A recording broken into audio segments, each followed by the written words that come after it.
आदिवासी किराँत महासङ्घका अध्यक्ष चन्द्र सिंह कुलुङज्यू आजको यस कार्यक्रमको अध्यक्षता गरिदिनु हुनको लागि म हार्दिक अनुरोध गर्दछु।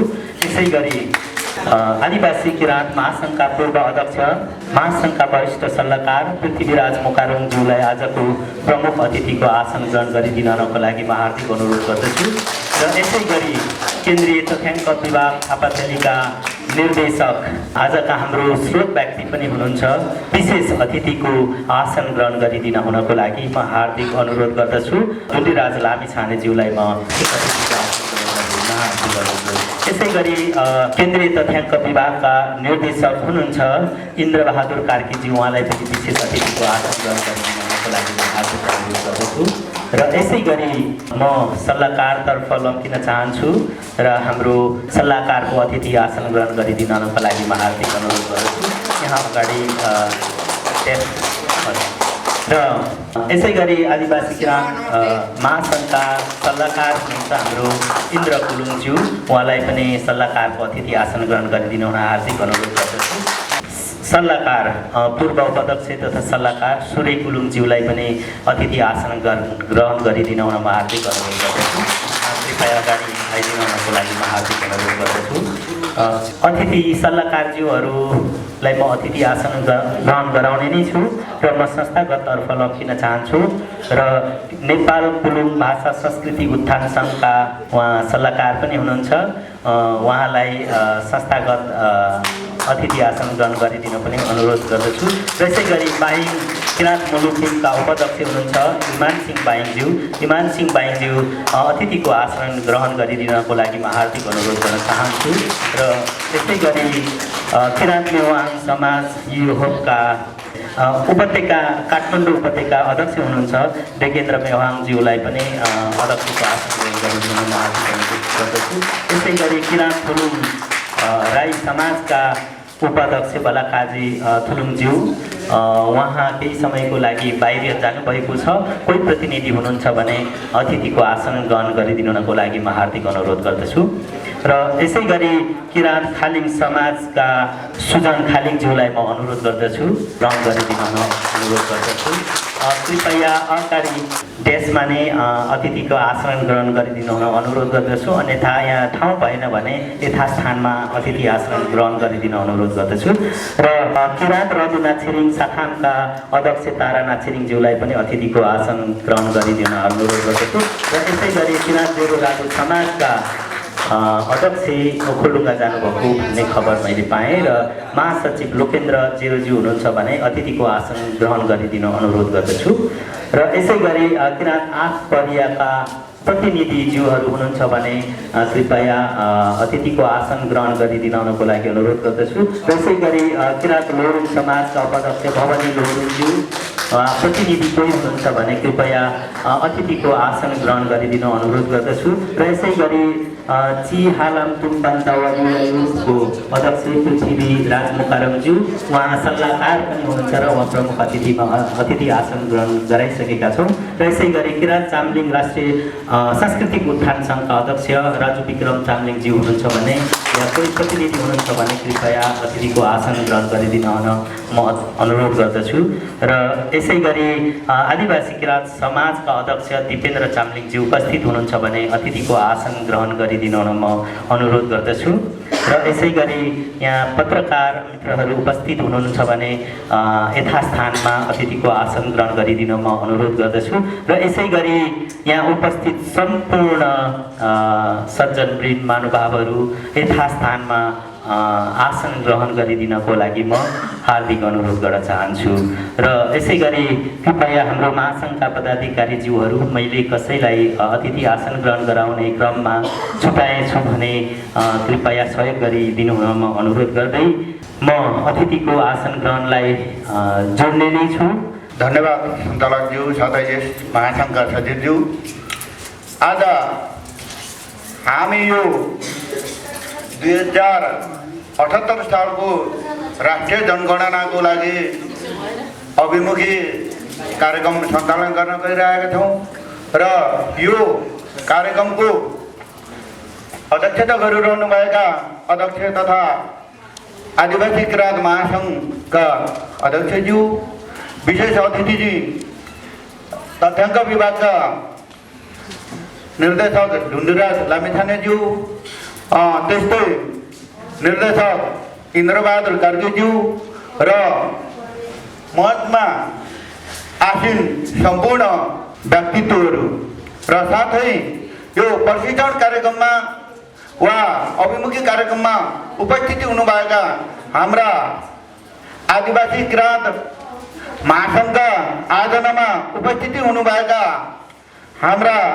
आदरणीय दाजुभाइ तथा दिदीबहिनीहरू र पत्रकार मित्रहरू र सुरक्षा निकायका प्रतिनिधि हुनुहुन्छ भने उहाँहरूलाई पनि म यस आदिवासी किराँत महासङ्घको तर्फबाट र मेरो व्यक्तिगत तर्फबाट हार्दिक स्वागत तथा अभिवादन टक्राउन चाहन्छु। साथै आज हामी यस कार्यक्रममा अभिमुखीकरण कार्यक्रमको लागि प्रशिक्षित हुनको लागि हामी किन आएका छौँ, आज यो कार्यक्रम महासङ्घले किन गर्दैछौँ र के को लागि हामी यो कार्यक्रममा उपस्थिति भएका छौँ भन्ने बारेमा प्रश्न त हाम्रो अतिथि सरहरू आउनु भएको छ, उहाँहरूले प्रश्न पार्नुहुन्छ। तर पनि मैले यसै सन्दर्भमा यो हामी 2078 सालमा राष्ट्रिय जनगणना तथ्याङ्क विभागबाट हामी तथ्याङ्कित या गणित हुनको लागि हामीलाई किन आवश्यकता छ भन्ने सवालमा मैले यहाँहरूलाई अलिकति प्रश्न पार्न चाहन्छु। हामी कुन क्षेत्रमा छौँ, हामी कुन ठाउँमा छौँ, भौगोलिक हिसाबले कहाँ बसोबास गरेको छौँ, त्यस आधारबाट हाम्रो आय स्रोत, हामी जातित्व पहिचान, हाम्रो व्यक्तित्व र हाम्रो शैक्षिक हिसाबले आर्थिक हिसाबले हामी तथ्याङ्कित हुनलाई आवश्यक छ कि छैन, हामी हाम्रो अधिकारको लागि, हाम्रो राइटको लागि हामी तथ्याङ्कमा स्पष्ट रूपले गणित हुनुपर्छ कि पर्दैन भन्ने सवालमा हाम्रा प्रमुख अतिथिज्यूहरूले प्रश्न पार्नुहुनेछ। तर हामीले यो गणक अब तथ्याङ्क विभागले 3 प्रकारको उहाँहरूले कार्यक्रम सञ्चालन गर्दै हुनुहुन्छ। एउटा गणक, त्यस पछाडि सुपरभाइजरहरूले तथ्याङ्क तय गर्ने, त्यस पछाडि अनि स्थानीय प्रतिनिधिको रोबरमा उहाँहरूले तथ्याङ्क तय गर्ने, सङ्कलन तय गर्ने। हामी गाउँमा, समाजमा, हामी केन्द्रदेखि प्रदेश अनि जिल्ला अनि तह अनि टोलसम्म हामी कुन आधारमा 68 सालको जनगणना पश्चात 2078मा 10 वर्षमा यो तथ्याङ्क राख्नुपर्ने, राष्ट्रले पूर्ण रूपले नेपाली नागरिकको शैक्षिक हिसाबले साक्षरता, शैक्षिक र बौद्धिक, आर्थिक हिसाबले, सामाजिक हिसाबले र जातित्व हिसाबले हामीलाई यो आवश्यकता कति छ भन्ने बारेमा हिजो हामी प्रश्न भएको थिएनौँ। उहाँहरूले अहिले 2068 सालको निर्देशिकामा तपाईँको शिक्षकहरूलाई नियुक्ति गर्नुभएको थियो भन्ने हामीमा जानकारी आयो। हामी तथ्याङ्क विभागमा हाम्रो अध्यक्ष र म गएर उहाँहरूसँग सम्पर्क गऱ्यौँ। हामीले के चाहिँ पायौँ भन्दाखेरि हिजोको निर्देशिकामा हरेक विद्यालयको शिक्षकहरूलाई नियुक्ति गरेर त्यतिबेलाको स्थानीय तह कस्तो थियो भन्दाखेरि तपाईँको एउटा सीमित रूपले थियो। आज आएर 5वटा 6वटा गाउँ विकास समिति थियो, एउटा गाउँपालिका भएको छ, एउटा गाउँ विकास समिति हिजो भएको, आज एउटा वार्ड भएको छ। त्यसले गर्दाखेरि पनि धेरै अप्ठ्यारा छन्। हिजोको जनसङ्ख्याको आधारमा, हिजोको आर्थिक स्रोतको आधारमा, हाम्रो व्यवसायको आधारमा हामी विभिन्न पेशा सङ्गठनमा हामी आबद्ध रहेका, हामी कति साक्षर छौँ, कति शिक्षित छौँ र हामी कति बौद्धिक व्यक्तित्व छौँ भन्ने बारेमा शैक्षिक हिसाबले, आर्थिक हिसाबले, सामाजिक हिसाबले, जातित्व हिसाबले र भाषिक हिसाबले पूर्ण रूपले यो 2078 सालमा राष्ट्रिय जनगणना हुँदैछ। त्यो तथ्याङ्कमा तथ्याङ्कित हुनलाई हामीले आज यो अभिमुखी कार्यक्रम सञ्चालन गरेका छौँ। त्यसैको लागि हामी तथ्याङ्क विभागबाट हाम्रा स्रोत व्यक्तित्व दुईजना हुनुहुन्छ, ढुण्डेराज लामिछानेज्यू र इन्द्रबहादुर कार्कीज्यू। उहाँहरू तथ्याङ्क विभागको निर्देशक हुनुहुन्छ। उहाँहरूबाट हामीले प्रष्ट हुन्छौँ कि आज हामी यो कार्यक्रम गर्नुलाई किराँत आदिवासी महासङ्घलाई किन जरुरी पर्यो त, के को लागि हामीले यो कार्यक्रम आज हामीले सञ्चालन गरिरहेका छौँ भन्ने बारेमा यहाँहरूले प्रष्ट हुनु जरुरी छ। जस्तै भन्नुहोस्, म बान्दा हो, मेरो टोलमा कुन जातिको बढी बाहुल्यता छ त्यही भाषा बोलिरहेको हुन्छु मैले। मेरो बान्दा म एकजना मात्रै छु, तर मेरो बान्दाको भाषिक रूपले, मेरो सांस्कृतिक रूपले त्यो भाषा लोप भएर गएको छ भौगोलिक हिसाबले। त्यसले गर्दाखेरि जुन जातित्वको बाहुल्यता छ, हिजो त्यो आफ्नो जातित्व भाषा र पहिचानको लागि स्पष्ट नहुने कारण पनि त्यहाँनिर हो। अघि मैले भने उहाँहरूले 2058 सालमै कानुन व्यक्त गरेर निर्देशिका तयार गर्नुभएको थियो अरे। के त भन्दाखेरि हरियो मसीले लेखेको जो स्पष्ट हुनुपर्छ भनेर, तर शिक्षकहरूले पेन्सिलले लेखेर लिएर जाने अनि पछाडि त्यो स्पष्ट रूपले पछाडि चाहिँ अनि अर्को जातित्वको भाषिक रूपले धार्मिक रूपले चाहिँ लेखेर पठाइएको तथ्याङ्कमा आएको हामीले सुन्नमा आएको छ र त्यसमा कारबाही पनि गरियो गरिएन त्यो स्पष्ट भएको छैन। उहाँहरूबाट आउन सक्ला, यो कानुनी कुरो रह्यो। किनभने हिजो 68 सालको जनगणनामा शिक्षकहरू त वल्लो गाउँ पल्लो गाउँ सबै चिने हुन्छन्। त्यसले गर्दा स्पष्ट रूपले तथ्याङ्क आउँछ भन्ने उहाँहरूको जुन सोच बनाउनु भयो त्यो चाहिँ गलत पनि साबित भयो ठाउँ ठाउँ। त्यसले गर्दाखेरि अब पक्का पनि अबको जनगणना 2078 मा स्पष्ट रूपले आउनलाई के गर्नु पर्यो त भन्ने उहाँहरूले निर्देशिका तयार गर्नुभएको रहेछ।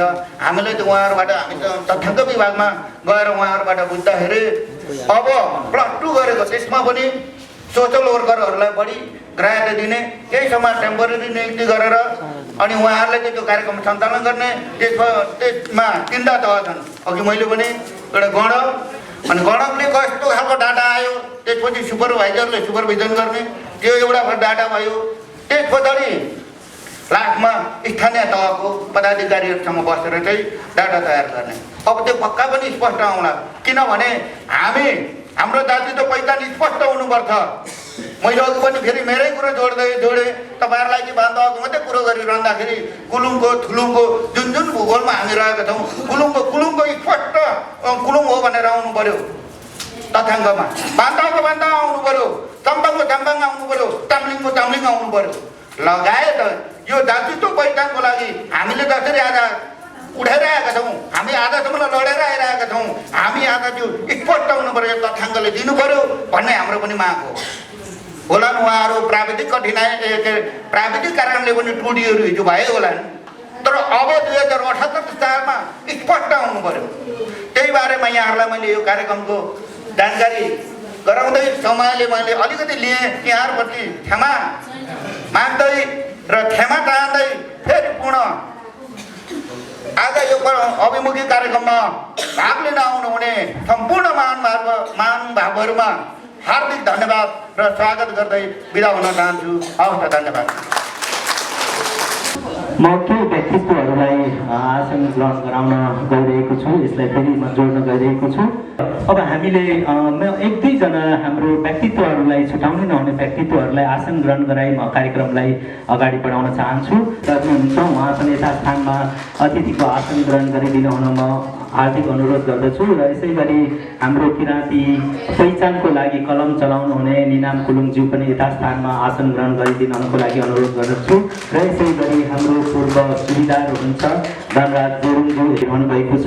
त्यस कारणले उहाँहरूले यो महत्त्वपूर्ण, एकदमै हाम्रो लागि महत्त्वपूर्ण विषयमा उहाँहरूको यति ठुलो सहयोगको लागि हामी फेरि उहाँहरूलाई धन्यवाद दिँदै हामी अब यो तथ्याङ्कको बारेमा नेपाल सरकारले के गरिरहनु भएको छ र हामी सूची उन्मुख जातिहरूलाई तथ्याङ्कहरू स्थानीय स्तरबाट आउँदाखेरि हाम्रो पहिचानलाई कसरी स्थापित गर्न सकिन्छ, यो विषयको बारेमा आजको हाम्रो विशेष अतिथिज्यूहरू, हाम्रो स्रोत व्यक्तिहरू हुनुहुन्छ ढुण्डिराज लामिछाने, विशेष अतिथिज्यूहरू, ब्याजमा बस्नुभएका सम्पूर्ण विशेष अतिथिज्यूहरू, यस समाजमा आबद्ध हुनुभएका सम्पूर्ण वास्तवमा राष्ट्रिय जनगणना भन्ने विषय केन्द्रीय तथ्याङ्क विभाग र नेपाल सरकारको मात्रै होइन, यो हरेक तह तबका र हरेक समाजको लागि आवश्यक विषय पनि हो र यसको लागि विभागले आफै यसलाई सम्पन्न गर्ने। हामीले पनि एउटा याद गर्छौँ कि हाम्रो घरमा हामीले सामान्य घरमा पनि विचार गर्ने हो भने आफ्नो कमाइले घर बसोबास गरेको छ भने त्यसले घरको बत्ती पनि निभाउँछ अरे कि। गणना मेरो सहभागिता राष्ट्रिय जनगणना नारा योभन्दा अगाडिको चाहिँ कोही नछुटौँ कोही नजोड्यौँ भन्ने नारा राखेका थियौँ भने हामीले यहाँ लाग्नुपर्छ अवश्य पनि। त्यसमा केही जिज्ञासाहरूको पनि हामी केही कुराहरू राख्ने छौँ। यहाँहरूले राष्ट्रिय जनगणना यो चाहिँ सबभन्दा पहिले 1911मा 1968 भित्रसम्म सन् 1900 यस्ता केही समयहरूमा हामीले राष्ट्रिय जनगणनाहरूलाई चाहिँ विभिन्न किसिमले परिभाषित गर्दै आए। टाउको गणनी हो, वास्तवमा मान्छे कति छन् भनेर गणनी हो, यो फरक खालको रहेछ। त्यसपछिका जनगणनामा हामी व्यक्तिहरूको टाउको मात्रै गर्ने, हेड काउन्टहरू गर्ने मात्रै काम गर्दै आयौँ र त्यसपछिका हरेक 10 वर्षमा केही नयाँ नयाँ परिवर्तनहरू हामीले अनुभव गर्न सक्छौँ। 2048 समावेशी लैङ्गिक समावेशी भनेर हामीले नारा राख्यौँ र त्यो अनुसार अगाडि बढ्यौँ। र 58मा आएर हामीले पूर्ण स्याम्पलको रूपमा नमुनाको रूपमा छनौट गरेर गणना गर्ने विधिहरू अवलम्बन गऱ्यौँ। 68मा आएर हामीले नयाँ किसिमको प्र्याक्टिस गऱ्यौँ। महत्त्वपूर्ण जनगणनामा प्रवेश गर्दैछौँ। यो कारणले पनि महत्त्वपूर्ण छ कि हामीलाई संविधानले नै चिनेको छ। यो संविधानले हामीलाई चिनेको छ राष्ट्रिय जनगणनामा। गर्दा हामीलाई संवैधानिक व्यवस्था अनुसार त हामीलाई धेरै कुराहरू पाएका छौँ भने विभिन्न ऐन नियमहरू, स्थानीय तहका ऐनहरू, अरू अन्य ऐनहरूले पनि यो राष्ट्रिय जनगणनाका तथ्याङ्कहरूलाई महत्त्वपूर्ण रूपमा राज्यले दिगो विकासका सूचकहरू हासिल गर्नको लागि चाहिँ 17वटा लक्ष्यहरू जुन दिगो विकासका अन्तर्राष्ट्रिय स्तरमा प्रतिबद्धता जनाइएका दिगो विकासका लक्ष्यहरू छन्, तीमध्ये 14वटा लक्ष्यहरू चाहिँ आवश्यक छ भने केही तथ्याङ्कहरू चाहिँ अप्रत्यक्ष रूपमा प्रयोग हुन्छ। जस्तै हेर्नु हो भने गुणस्तरीय समय सापेक्ष र विश्वासिय तथ्याङ्क उत्पादन गर्नुपर्छ, राष्ट्रिय जनगणनाको तथ्याङ्क उत्पादन गर्नुपर्छ भन्ने मनसाय दिगो विकासका लक्ष्यहरूले गरेका छ र हरेक 10 वर्षमा जनगणना हरेक देशले गर्नुपर्छ भनेर दिगो विकासका लक्ष्यमा पनि उल्लेख भएको छ। भन्नुको अर्थ चाहिँ हामीसँग 1 वर्ष मात्रै यो तयारीको काम, त्यसपछि त हामी एकदमै द्रुत गतिमा त्यसका अरू तयारी कुराहरू गर्नुपर्छ भने मुख्य उपयुक्त समय छ हामी छलफल र अन्तर्क्रिया गर्ने समय पनि वास्तवमा यो उपयुक्त समय पनि हो। राष्ट्रिय जनगणना 2078 को परियोजना डकुमेन्टहरू तयार गरेर यसलाई आवश्यक पर्ने लागत जनसङ्ख्या छौँ र त्यही अनुसार हामी अगाडि बढ्दैछौँ। नेपाल सरकारले राष्ट्रिय जनगणना सञ्चालन तथा व्यवस्थापन आदेश 2076 जारी गरेको छ। यहाँहरूले हाम्रो केन्द्रीय तथ्याङ्क विभागको वेबसाइटमा हेर्नुभयो भने पाउनु पनि प्रक्रियाका कुराहरू, विधिहरू के गरिन्छ त्यहाँ राष्ट्रिय जनगणना भन्ने कुराहरू विस्तृत रूपमा हामीले एउटा आदेश जारी गरेका छौँ। त्यो आदेशमा चाहिँ डिटेल यहाँले हेर्न सक्नुहुनेछ। त्यस्तै प्रदेश सरकारको संगठनमा हामीले 53वटा स्थानीय तह, 7वटा प्रदेश र एउटा सङ्घ सरकार गरेर 761वटा सरकारसँग चाहिँ हामीले सुझाव मागेका थियौँ। हाम्रा प्रश्नावलीहरूमा सुझावहरू प्राप्त भइसकेका छन्। ती सुधार सहयोग सम्बन्धी अध्ययन प्रतिवेदन निर्देशक समितिबाट कार्यान्वयनको लागि स्वीकृति प्राप्त भइसकेको छ, जसले हामीलाई स्थानीय तह सबैको सहभागिता कसरी गराउने भन्ने विषयमा एउटा विस्तृत योजनासहितको एउटा प्रतिवेदन थियो। त्यो प्रतिवेदनले पनि हामीले स्वीकृत गरेर त्यसलाई कार्यान्वयनमा अगाडि बढाएको अवस्था छ। त्यस्तै गरेर हामीले अहिले पूर्वपन्न गरिसकेका छौँ। हामीले 7वटा प्रदेशमा प्रदेश स्तरमा भएका सञ्चारकर्मी, मिडियाकर्मीहरूलाई राखेर यसरी नै हामीले हाम्रा तयारीहरू के छन् र पपुलेसन हामीले जहाँ यस्तो जनशक्ति छ, जनसङ्ख्या छन् त्यहाँ कोही पनि सरकारै पुग्न नसक्ने अवस्था पनि छ। त्यस्तो सरकार पुग्न नसक्ने हुन्छ भन्ने कुराहरू उनीहरूलाई जानकारी गराउनको लागि सञ्चारकर्मीको भूमिका के हुनसक्छ त्यो सबै, त्यसैले गर्दा सञ्चारकर्मीसँग हामीले अन्तर्क्रियाहरू सुरु गरिसकेका छौँ, त्यो गर्दै पनि छौँ। त्यस्तै भाषा तथा हामीले भाषा आयोग लगायत भाषासँग सम्बन्धित संस्थाहरू र जातिसँग सम्बन्धित संस्थाहरू, आदिवासी महासङ्घहरूसँग विज्ञले एउटा प्रस्तुति गर्नुभएको थियो भने जातिको विज्ञले एउटा प्रस्तुति गर्नुभएको थियो। त्यो त्यसमा पनि धेरै कुराहरू, सुझावहरू हामीले आएका छन्। तर हामीलाई आयोजना त सिकाइ तथा विभागले आयोजना गरेको कार्यक्रममा हाम्रो चाहिँ संलग्नता देखिएन, हामीलाई जानकारी भएन भन्ने कुराहरू पनि प्राप्त भएको छ। त्यसप्रति म यहाँ सबभन्दा प्रथम हाम्रा सरकारी निकायहरूलाई चाहिँ तपाईँहरूको प्रतिनिधि र तपाईँहरूको सूचीहरू पठाइदिनुहोस् भन्नुभएको थियो। पठाउनु भनेर हामीले रिक्वेस्ट गरेका थियौँ। त्यही सूची अनुसार हामीले हाम्रा महानुभावहरूलाई हामीले आमन्त्रण गऱ्यौँ। यहाँहरू त्यहाँ तथ्याङ्क विभागले जनगणनालाई सफल बनाउनु भन्दा पनि सफल त सफल भइहाल्छ, तर सबभन्दा राम्रो कुरा भनेको गुणस्तरीय तथ्याङ्क उत्पादन, विश्वासिय तथ्याङ्क उत्पादन गर्नु हो हाम्रो। त्यसले गर्दा ताको पनि मैले प्रस्तुत गरिसकेँ। हामीले नमुना जनगणना हामीले माघ 1 गतेदेखि हामी पाइलट सेन्सस भन्छौँ। हामीले मूल जनगणना गर्नुभन्दा अगाडि रिहर्सल गरिन्छ, अर्थात् जुन कोठामा बसेर सिक्छौँ त्यस्तै किसिमको रिहर्सल हो। हाम्रो राष्ट्रिय जनगणना सफल बनाउनलाई हामी कहाँ के कमी कमजोरी हुनसक्छ, कति समय लाग्छ गणकलाई, कसरी अगाडि बढ्नुहरू, र हामी त्यही करिब 1 वर्ष अगाडि हामीले नमुना जनगणना सम्पन्न गऱ्यौँ भने त्यसका तयारीका चरणहरूलाई प्रत्यक्ष रूपमा चाहिँ यसले लगायतका सम्बन्धित संस्थाहरूसँग छलफल हामी निरन्तरता छौँ।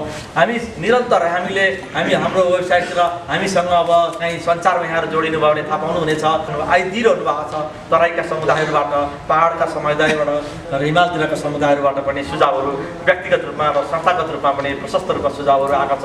योजनाहरू पनि हामी घुमिरहेका पनि छौँ। अब हामी के गर्दैछौँ त, हामी नमुना जनगणना सञ्चालन गर्छौँ 2076 मा।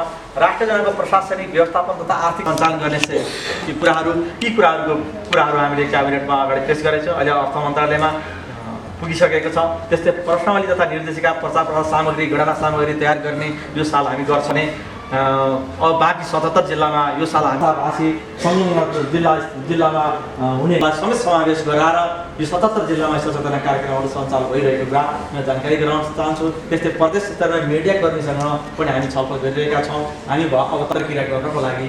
त्यस्तै प्रदेश समन्वय परिषदको बैठक हामी सञ्चालन गर्दैछौँ। प्रदेश सरकारको पनि धेरै महत्त्वपूर्ण भूमिका रहने, त्यस्तै स्थानीय सरकारको पनि धेरै महत्त्वपूर्ण भूमिका रहने। उनीहरूले परिषद हो, त्यसमा चाहिँ सबै स्थानीय तहका अध्यक्ष, उपाध्यक्ष, प्रमुख, उपप्रमुख, सबै सम्पूर्ण मन्त्रीहरू, सभासदहरू सम्पूर्ण उपस्थित हुनेछ। त्यो उपस्थित समूहमा विभागका महानिर्देशक रहनुहुनेछ। विभागले हेर्ने भएको कारणले गर्दा त्यसको सँगसँगै राष्ट्र सामाजिक तथ्याङ्क महासङ्घ विभागको संरचनाको हिसाबले मैले भनिरहेको छु। मुनिको तहमा यता समितिको संरचना अध्ययन विभाग र महानिर्देशक केन्द्र तथ्याङ्क विभाग भनेर करिब 15 जनाको सदस्यता रहने गरी राष्ट्रिय जनगणना निर्देशक समिति गठन गरिएको छ। त्यस्तै गरेर राष्ट्रिय जनगणना समन्वय समिति गठन गरेका छौँ। माननीय सदस्य डाक्टर रामकुमार खोयल राष्ट्रिय जनगणना आयोगको अध्यक्षतामा संयोजकतामा यो कमिटी छ। मुख्य कार्यालयका एकजना सचिव रहने गरी, त्यस्तै प्रधानमन्त्री कार्यालयका सहसचिव, गृह मन्त्रालय, अर्थ मन्त्रालय, राष्ट्रिय जनगणना आयोग, सङ्घीय न्याय र सामान्य प्रशासन मन्त्रालय, शिक्षा विज्ञान र प्रविधि मन्त्रालय, जिल्ला समन्वय समिति संक्षिप्त रूपमा राख्न चाहन्छु। वास्तवमा जनगणना के हो त? हामीले जान्नुपर्ने विषय भनेको जनगणना के हो? वास्तवमा जनगणना भनेकै नेपालको भौगोलिक अवस्थितमा रहे सबभन्दा सङ्ख्या छुट्यो भने अरू प्लान गर्न, अरू योजनाहरू गर्न, राज्यले गर्नुपर्ने योजनाहरू सबै छुट्ने भएको कारणले गर्दा सबभन्दा यसको महत्त्व पनि जनसङ्ख्याका विशेषताहरू होला। भाषा, जाति, धर्म, शिक्षा, स्वास्थ्य यी कुराहरू चाहिँ विशेषता हुन्। त्यसले गर्दा आकार सबभन्दा महत्त्वपूर्ण कुरा हो। हाम्रो नेपालमा जहाँ बसेको छ सबभन्दा बढी समय अक्सर बसोबास गर्छ, त्यही समयमा त्यो व्यक्ति त्यो ठाउँको चाहिँ गणना गर्न नै जनगणना हो। वास्तवमा त्यही गरिन्छ। कहिलेकाहीँ कस्तो हुन्छ भने माग्न हिँडेको व्यक्ति अर्थात् होइन सडक बालबालिकाहरू अर्थात् जोगीहरू, भिक्षुहरू जो जहाँ भेटिन्छ घरमा त कहिले नबस्नु पनि सक्छन्। त्यस्तो अवस्थामा त्यो प्लेस अफ रेजिडेन्समा चाहिँ हामीले छुट्याउन सकेनौँ।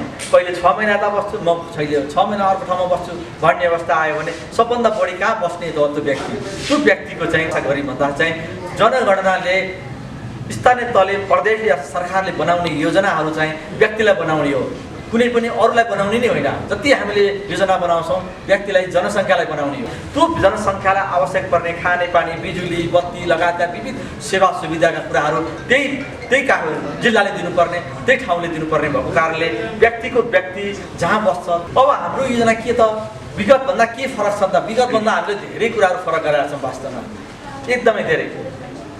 सबभन्दा पहिला महत्त्वपूर्ण हामी सङ्घीय संरचना बनिसकेपछि स्थानीय तहले योजनाहरू मागिरहेका छन्।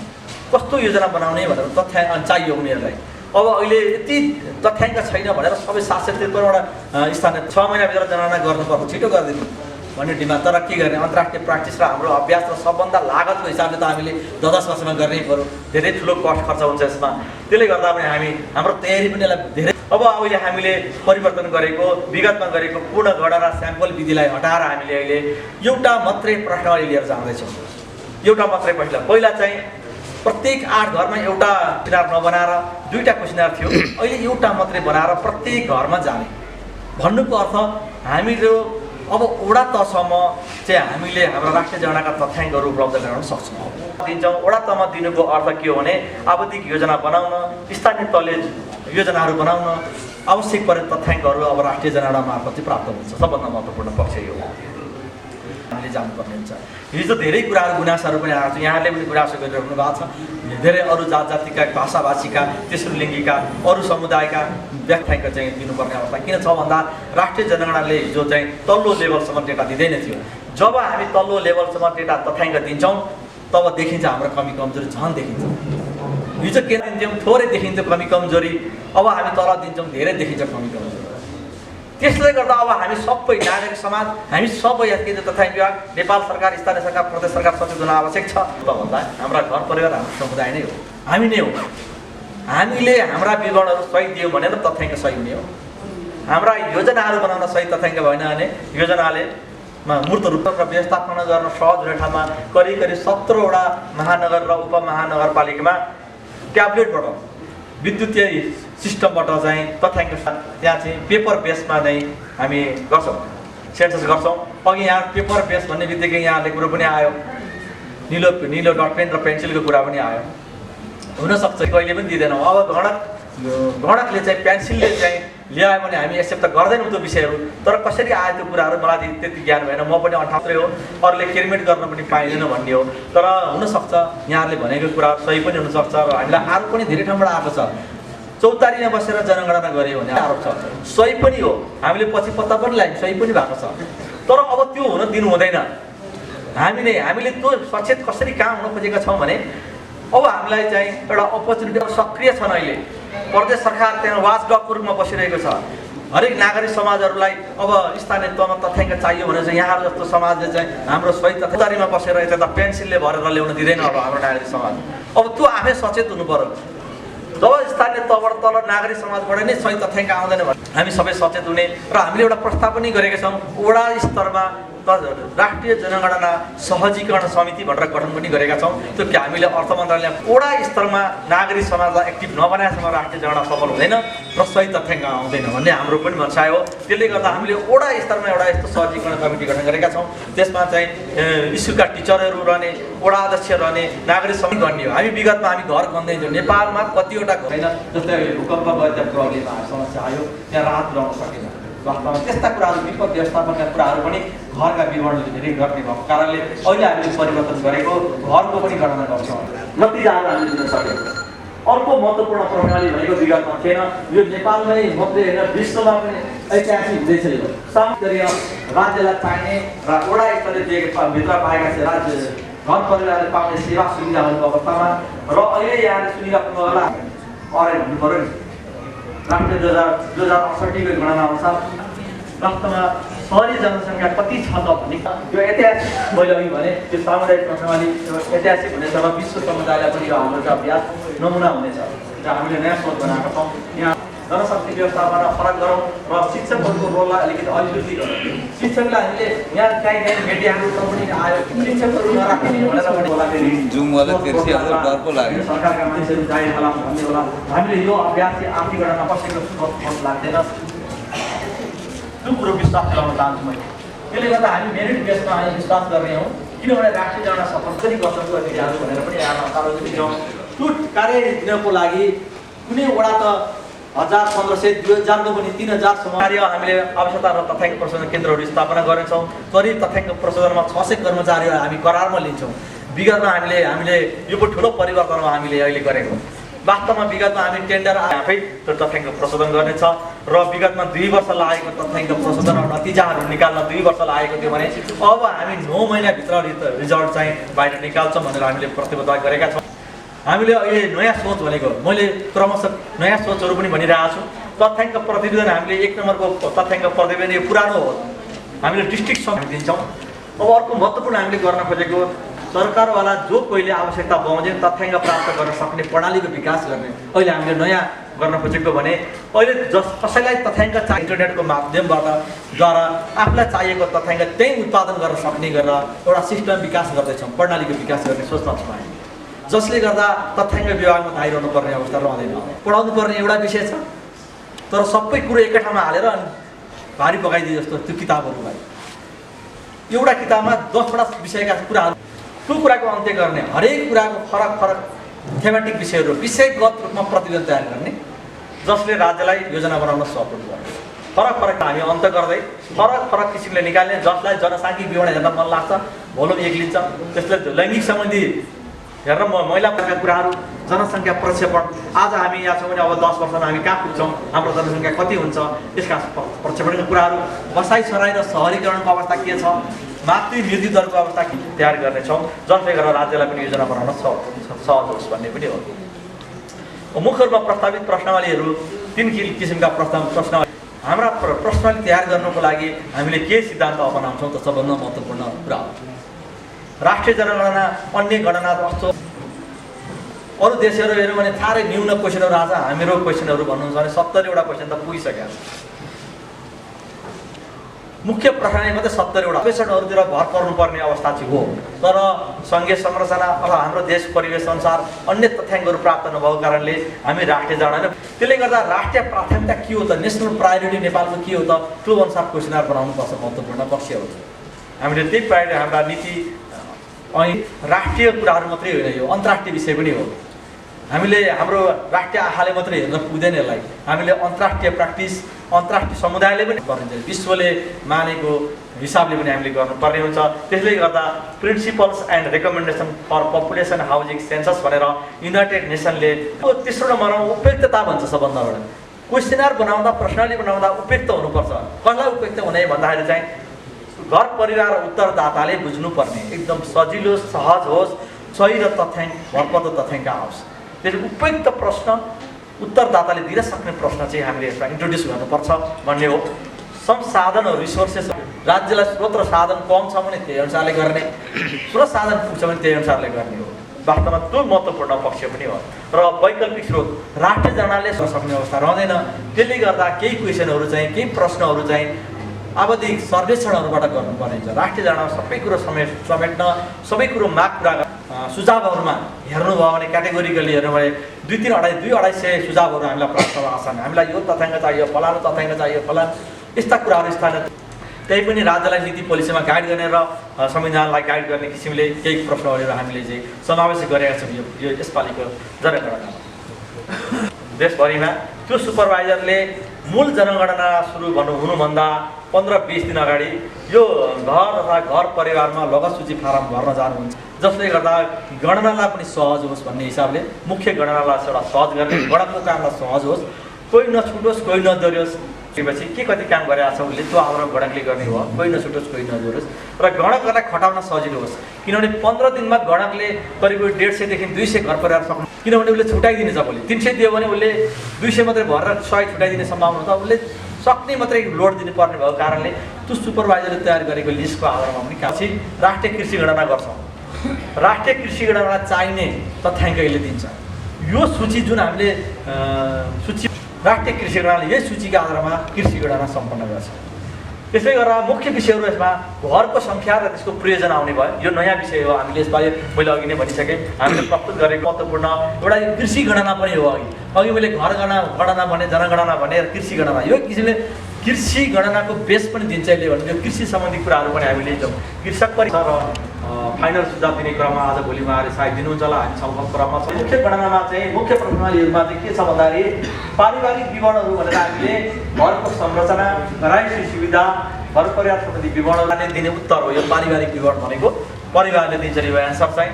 तर व्यक्तिगत विवरण हरेक व्यक्तिको विवरण लिन्छौँ। हरेक व्यक्तिको विवरणमा व्यक्तिगत घटना, जन्म दर्ताका कुराहरू पनि राखेका छौँ। अनि त्यसपछि शैक्षिक अवस्थाहरू, शिक्षाको अवस्थाहरू के छ, होइन कुन तह बच्चाहरू जन्माउनुहुन्छ भनेर प्रजनन सम्बन्धी विषयहरू, अपाङ्गताका प्रकार सहितका विवरणहरू, अब कुन देशको नागरिक हो भनेर हामीले सोधेको, हामीले प्रश्नावली निर्माण गरेका छौँ। त्यस्तै यो प्रश्नावली भनेको चाहिँ पारिवारिक विवरणहरू चाहिँ, जस्तै त्यहाँनिर परिवारको घर कस्तो किसिमको छ, घरको फाउन्डेसन कस्तो छ, जग कस्तो छ, छाना कस्तो छ, कस्तो किसिमको चर्पी छ, बिजुली कस्तो किसिमको प्रयोग गर्नुभएको छ, र घरमा सेवा सुविधाहरू, रेडियो, टेलिभिजन, टेलिफोन, मोबाइलहरू छ कि छैन, यी अन्य साधनहरू, एसेटहरू छ कि छैन, र हामीले महिलाको नाममा जग्गा जमिनका कुराहरू, परिवारले चलाएका अनौपचारिक कुनै पनि निकायमा दर्ता नभएका घरेलु व्यवसायहरू छन् कि छैनन् भन्ने कुराहरू न त घरेलु व्यक्तिगतमा राखेको प्रश्न थिएन यो हामीले यसपालि चाहिँ जेन्डरको विषय पनि समावेश गरौँ भनेर यसपालि थपेका छौँ यसमा। त्यस्तै मृत्यु सम्बन्धी 14 नम्बर प्रश्नमा छ भने विदेशमा गराएका व्यक्तिहरूको विवरणको सम्बन्धमा केही विवरणहरू त्यहाँ राखिएको छ। त्यस्तै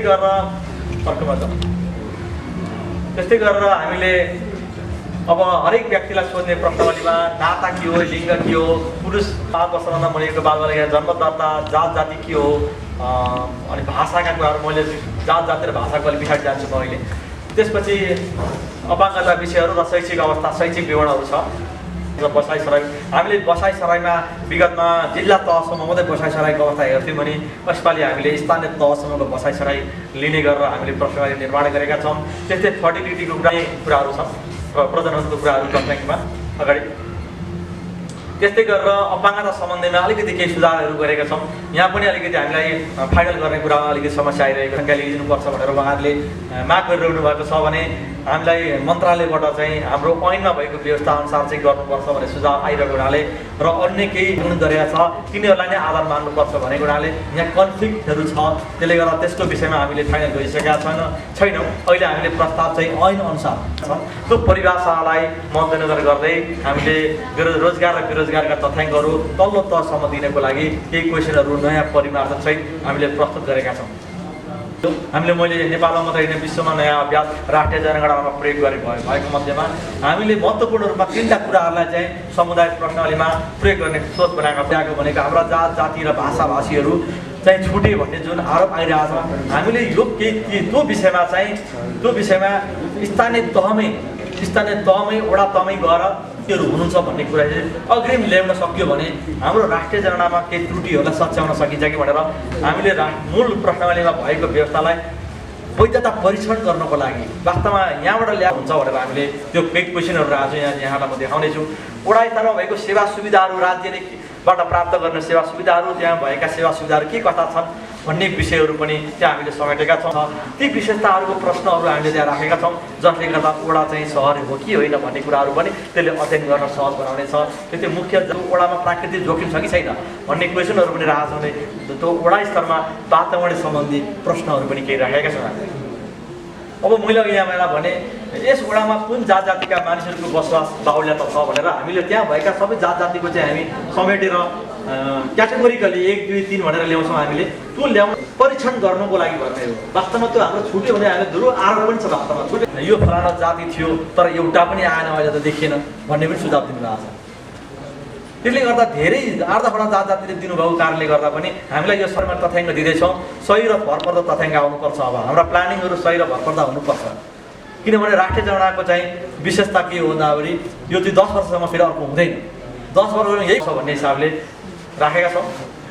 यो जात जातिको विषयमा हामीले क्वेसन राख्यौँ। त्यसको अगाडि अब हामीले भाषाको विषयमा पनि हामीले 2टा क्वेसन राखेका छौँ। एउटा वडामा लोपोन्मुख सीमान्तकृत जात जातिको बसोबास रहेको छ कि छैन त्यो ल्याउन खोजेर त्यो छ भने आउँछ विवरण। त्यसले गर्दा भोलि हामीलाई त सहज हुने भयो। त्यस्तै गरेर भाषाको पनि थियो मैले भाषाको त छुटेछ भाषा पनि त्यसरी नै हामीले राखेका छौँ। कुन सुविधाको स्कुल कलेज बजार स्वास्थ्य संस्था सहकारी ब्याङ्क वृद्धाश्रम पुस्तकालय लगायतका कुराहरू त्यहाँको सेवा सुविधा छ कि छैन त्यो वडामा संस्थामा निम्न सुविधाहरू प्राप्त गर्न सकिन्छ सकिँदैन। त्यस्तै गरेर जीविकोपार्जनका कुराहरू विपद जोखिमका कुराहरू प्राकृतिक विपदका प्रकोपका कुराहरू के हुन्छन् त्यो वडामा होइन त्यस्ता प्राप्त। अनि वन्य जन्तुले पनि एकदमै हानि नोक्सानी पुर्याइरहेको हामीले समाचार पढिरहेका छौँ। त्यसलाई पनि हामीले एड्रेस गर्नको लागि वन्य जन्तु र जङ्गली जनावरबाट भएको क्षति छ कि छैन कस्तो किसिमको हामीलाई जो त्यो भाषाको क्वेसन पनि तत्त्व रहेछ। भाषा सम्बन्धी त्यो वडामा बोलिने भाषाहरू के हुन्छ कम्तीमा नै हामीलाई त्यहाँ वडाका जनप्रतिनिधिहरूले यो भाषा बोलिन्छ भनेर हामीले क्वेसनहरू राखेका छौँ। त्यस्तै गरेर अब अगाडि हामीले जाति र भाषा सम्बन्धमा केही चाहिँ कुराहरू र विगतको सिकाइहरूको विषयमा पनि र हाम्रा विभिन्न जग्गामा भएको भाषाको सङ्ख्या हेर्दै भने हामीले चाहिँ भाषाको सङ्ख्या हेर्दा चाहिँ 2009देखि लिएर 2011देखि लिएर 68सम्म हुँदाखेरि क्रमशः बढ्दै यसरी राष्ट्रिय जनगणनामा यसरी भाषाहरू चाहिँ लिस्टिङ भएका रहेछन् अहिलेसम्म। त्यसले गर्दा केही फ्लक्चुएसनहरू आएको देखिन्छ होइन। सुरुमा धेरै अनि फेरि कम अनि फेरि घट्यो अनि फेरि बढ्दै गएको छ। 1991मा हेऱ्यो भने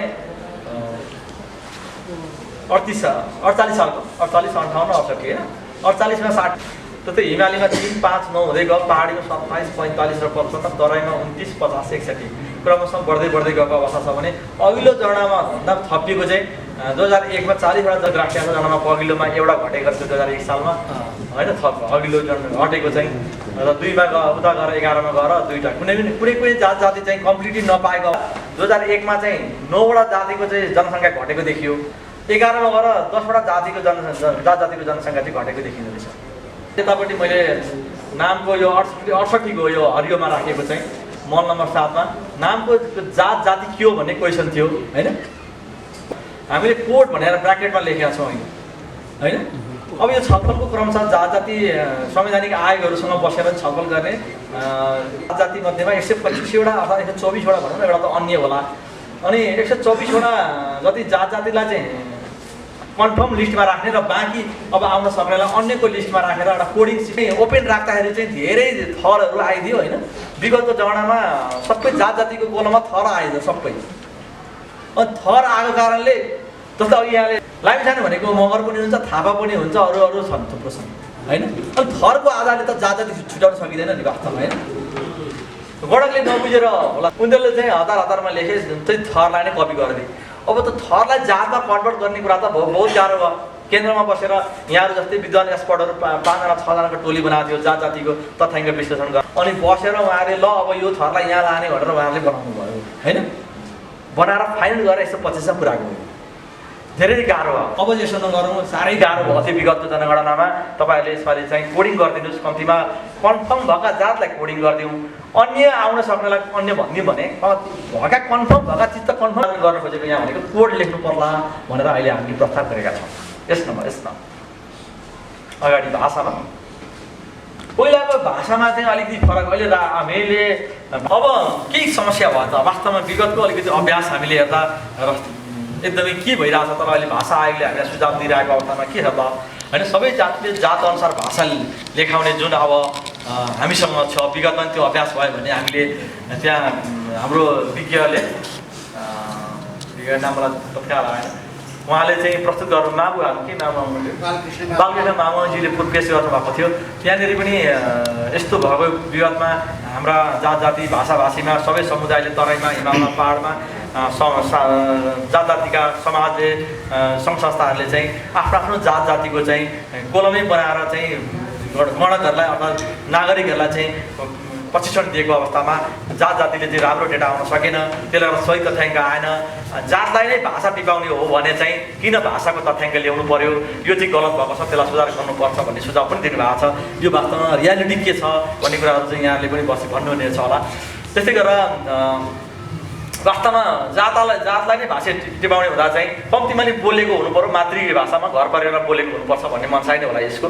त्यस्तै जहाँ उल्लेख भएका भाषा र वक्तामा धेरै अन्तर। अहिले भाषा आयोगले अध्ययन गरिरहेको छ, एकदमै अध्ययन गर्दा उसले चाहिँ जुन भाषा अहिले राष्ट्रिय जनाको भाषाहरू आएको छ वक्ताहरू पाएन अरे।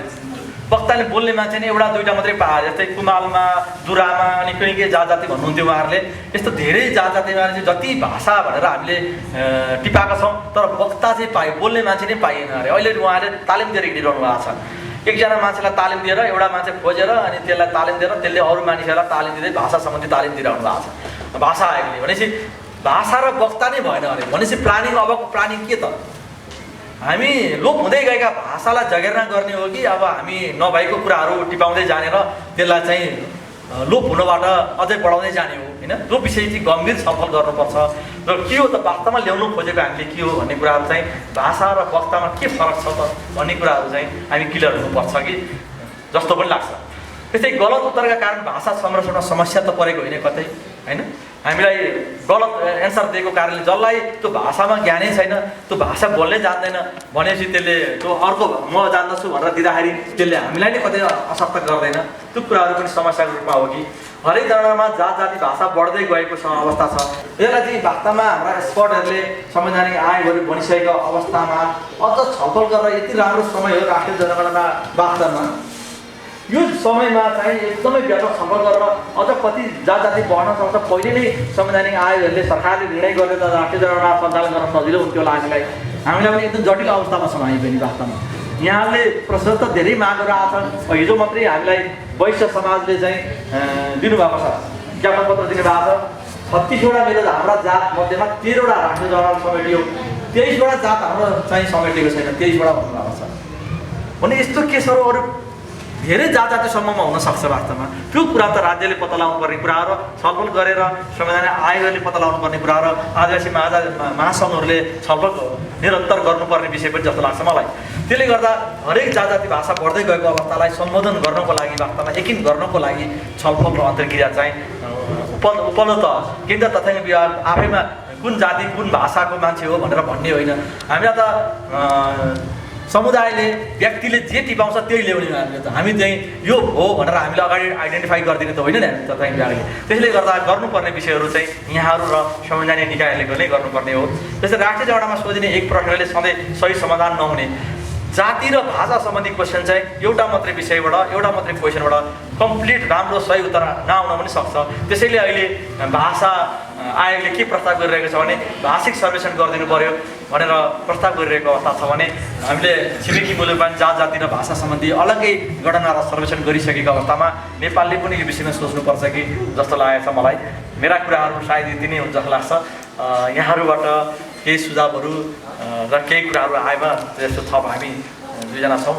त्यसपछि हाम्रो इन्द्र सरले केही कुराहरू मबाट छुटेका कुराहरू छन् भने पनि केही उहाँले भन्नुहुनेछ र यहाँ यति नै भन्छ। म अहिले चाहिँ बिदा हुन चाहन्छु। हस्त धन्यवाद। राष्ट्रिय जनगणना 2078 को सिलसिलामा आदिवासी क्रान्ति आदिवासी महासङ्घले राखेको कार्यक्रममा उपस्थित सम्पूर्ण महानुभावहरूलाई मेरो नमस्कार छ।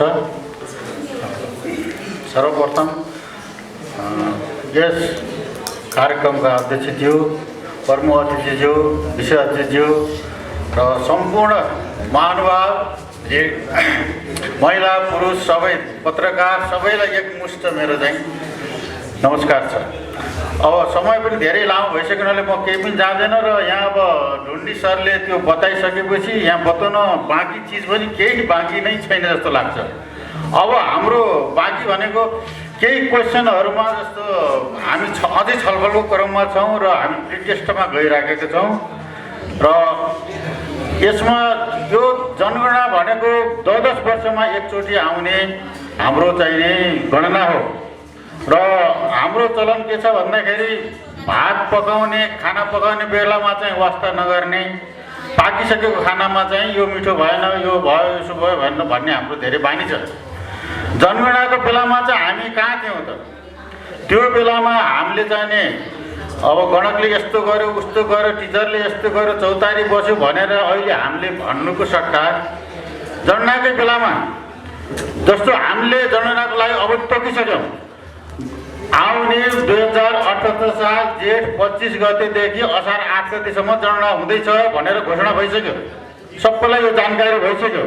भनेपछि त्यो अवधिमा यहाँहरूले मुख्य रूपमा जो सचेत नागरिक हुनुहुन्छ, यो महासङ्घ सङ्घ संस्थानमा लाग्नु भएको छ, समाजमा केही गरौँ भनेर लाग्नु भएको छ, उहाँहरूले त्यो बेलामा आफ्नो इलाकामा चाहिँ भरसक चाहिँ यो बारेमा चाहिँ धेरै चाहिँ त्यहाँ सचेतना जगाउनको लागि आफू उपस्थित भएर त्यहाँ रहनुपर्ने हुन्छ। आफू जनगणनाको बेलामा घरमा नबस्ने, बाहिर जाने, अरू काममा अल्मलिने र पछि गएर हाम्रो बारेमा यस्तो गणना भयो उस्तो गणना भनेर कुनै केही फाइदा हुनेवाला छैन। गणकले अब हामीले नारा नै राख्छौँ कि मेरो जनगणना मेरो सहभागिता। अब हामीले गणकलाई सुपरपेक्षकलाई दोष दिने होइन। यो पिरियडमा जनगणना हुँदैछ, यो मेरो जनगणना हो, मेरो गणना भनेर आफै सक्रिय हुनु पर्यो। जस्तो 25 गतेदेखि सुरु हुँदैछ भन्ने कुरो हामीलाई अहिले नै थाहा भइसक्यो भने हामीले 1-2 दिन चाहिँ बाटो हेर्न सकिन्छ घरमा कि मेरो घरमा आयो कि आएन भनेर।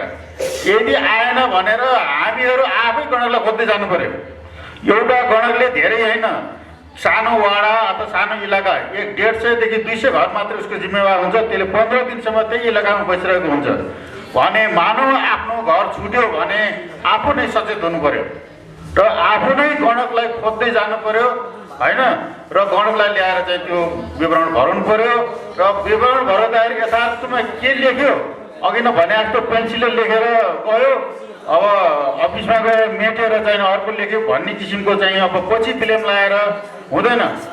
त्यही बेला नै अब चाहिँ नि हामीले भनेका हुन्छौँ कि निलो डटपेनले लेख्नु होइन, यदि केयरमेट हुन्छ भने पनि सर र बुझिने गरेर काटेर त्यसैमा लेख्नु भन्ने कुराहरू हुन्छ र पछि थप गर्न पाइँदैन। भनेपछि त्यो बेलामा यहाँहरूले सक्रियता रूपमा चाहिँ सहभागी हुनु पर्यो र त्यो जात जाति भाषा भाषीमा जुन हामीहरूको बिच विवाद छ नि, गणकले टिपेर लाउने कुरा के हो भन्दाखेरि जे कुरो उत्तरदाताले भन्छ त्यही कुरो टिप्ने हो। टिप्यो कि टिपेन त्यसमा चाहिँ यहाँ सचेत भएर लागिरहनु पर्यो। टिपेर ल्याइसकेपछि त्यसलाई यहाँ आएर हामीले चाहिँ अब धेरै गर्न सक्यो, ग्रुपिङ गर्ने कुरा मात्र हो, नत्र यहाँ आएर चेन्ज हुँदैन। र त्यसको लागि विगतको जुन हामीहरूलाई चाहिँ अलिकति यो मिलेन, कुनै थरमा गयो, कुनै के भयो, हाम्रो जात जाति छुट्यो भन्नलाई हामीले चाहिँ अब यसलाई नयाँ प्रश्नावली इन्ट्रोड्युस गरेको कुरा हजुरहरूले सुन्नुभयो। जस्तो हामीले सामुदायिक प्रश्नावली राखेका छौँ, त्यो सामुदायिक प्रश्नावली सुपरभाइजरले वडामा गएर वडा अध्यक्ष, वडाका सचिवहरू, वडा सदस्यहरू, जान्ने सुन्ने मान्छेसँग गणना सुरु हुने बेलामा सुरुमै उहाँहरूले यो कुराहरू भर्नुहुन्छ। त्यो भर्दाखेरि लगभग वडामा बोलिने मुख्य भाषाहरू 10-12वटा भाषाहरू, 10-12वटा जात जातिहरू, लोकमुलुक भाषाहरू, लोकमुलुक जात जातिहरू गाउँ बस्तीको बारेमा सोध्नुहुन्छ र त्यो कुरो ल्याएर हामीले चाहिँ वडाको पछि गणकले गणना गरेर ल्याएको जुन डाटा छ त्योसँग हामीले चाहिँ यदि हामीलाई चाहिँ कतै चाहिँ नि अब शङ्का लाग्यो, नभएको ठाउँमा जात जाति आयो, जात जाति भएको ठाउँमा छुट्यो भने त्यसलाई हामीले भेरिफिकेसन गर्न चाहिँ सजिलो हुन्छ र यो कम्युनिटी क्वेसनर त्यसरी राखेको हो। त्यो धेरै महत्त्वपूर्ण कुरा छ र यहाँ त्यहाँ भन्नुपर्ने कुरा धेरै छैन, सबभन्दा आफूले निभाउनु पर्ने कुरा छ होइन। अब जनगणना आउँदैछ, जनगणना पिरियडमा चाहिँ हामीहरूले सचेतना जगाएर गाउँमा आफू जे हो त्यही भन्नु पर्यो। जस्तो मैले भन्नु पर्यो भने मेरो नाम यो हो, म चाहिँ यति सालमा यो जिल्लामा जन्मिएको हुँ, त्यसपछि बसाइसकेर त्यहाँ गएको हुँ, त्यसपछि अहिले यहाँ छु, मेरो जात यो हो, मेरो मैले बोल्ने भाषा यो हो, पहिले मलाई सिकेको भाषा यो हो भनौँ न, मेरो उमेर यति हो, प्रष्ट आफूले जे हो त्यो भन्यो भने त्यही टिप्ने कुरो हो। त्यस कारण त्यति बेला नै सबैले चाहिँ नि सचेत भएर त्यो जनगणना पिरियडमा चाहिँ उपस्थित भएर चाहिँ सहयोग गरिदिनु होला। जसरी हामी यहाँ जम्मा भएर हाम्रो जनगणना प्रश्नावलीमा केही कमजोरी हुन्छ कि भनेर जम्मा भएका छौँ। अब धेरै यसमा धेरै चाहिँ अब भनौँ न समुदाय यहाँ हुनुहुन्छ होइन।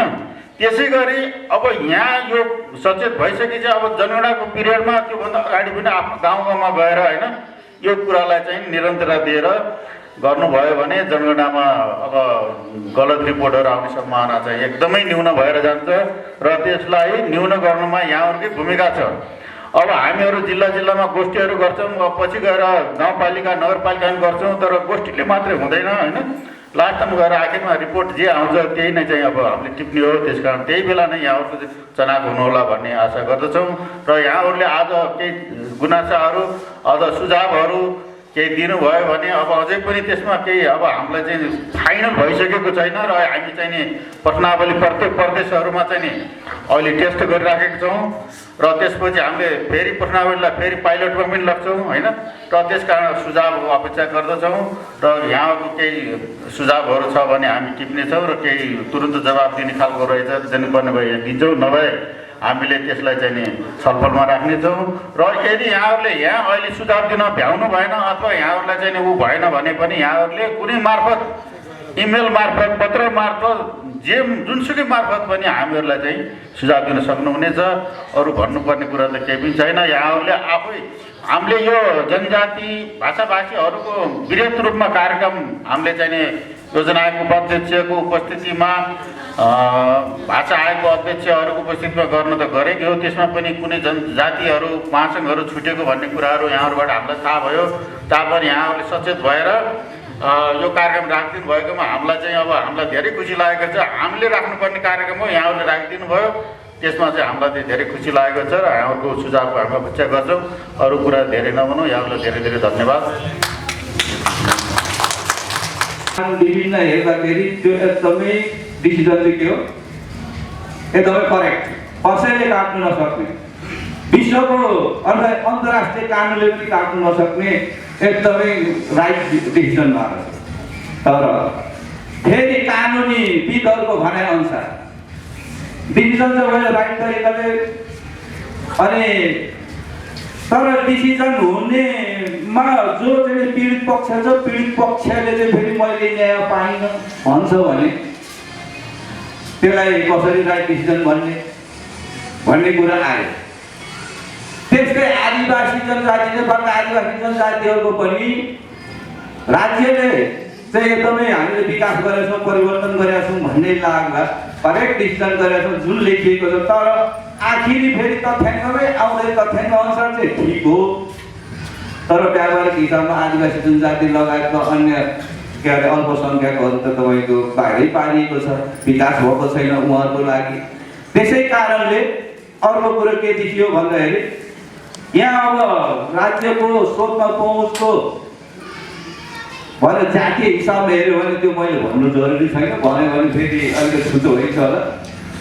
खाडी मुलुकमा जाने अर्थको लागि के अरे जनशक्ति त्यो पनि मैले भन्नु जरुरी छैन, कुन जाति कुन मुलुक हुन् भनेर। त्यसकारण यी कुराहरूलाई समेट्नु नसक्नु भनेको के त भन्दाखेरि आखिरी फेरि 10 वर्ष पछाडि यो जनसङ्ख्याकै के अरे सेन्ससकै उच्च देखियो भनेपछि यो चाहिँ डिफ्याक्टो नै नराम्रो भएपछि देश अगाडि बढ्न सक्दैन। हुनसक्छ अब के अरे तपाईँ थाइल्यान्ड के अरे उत्तर कोरियाले तपाईँको चरम सीमा नाग्दा के अरे आर्थिक उन्नतिको, नेपाल चाहिँ फेरि झन् उन्नतिमा जाला।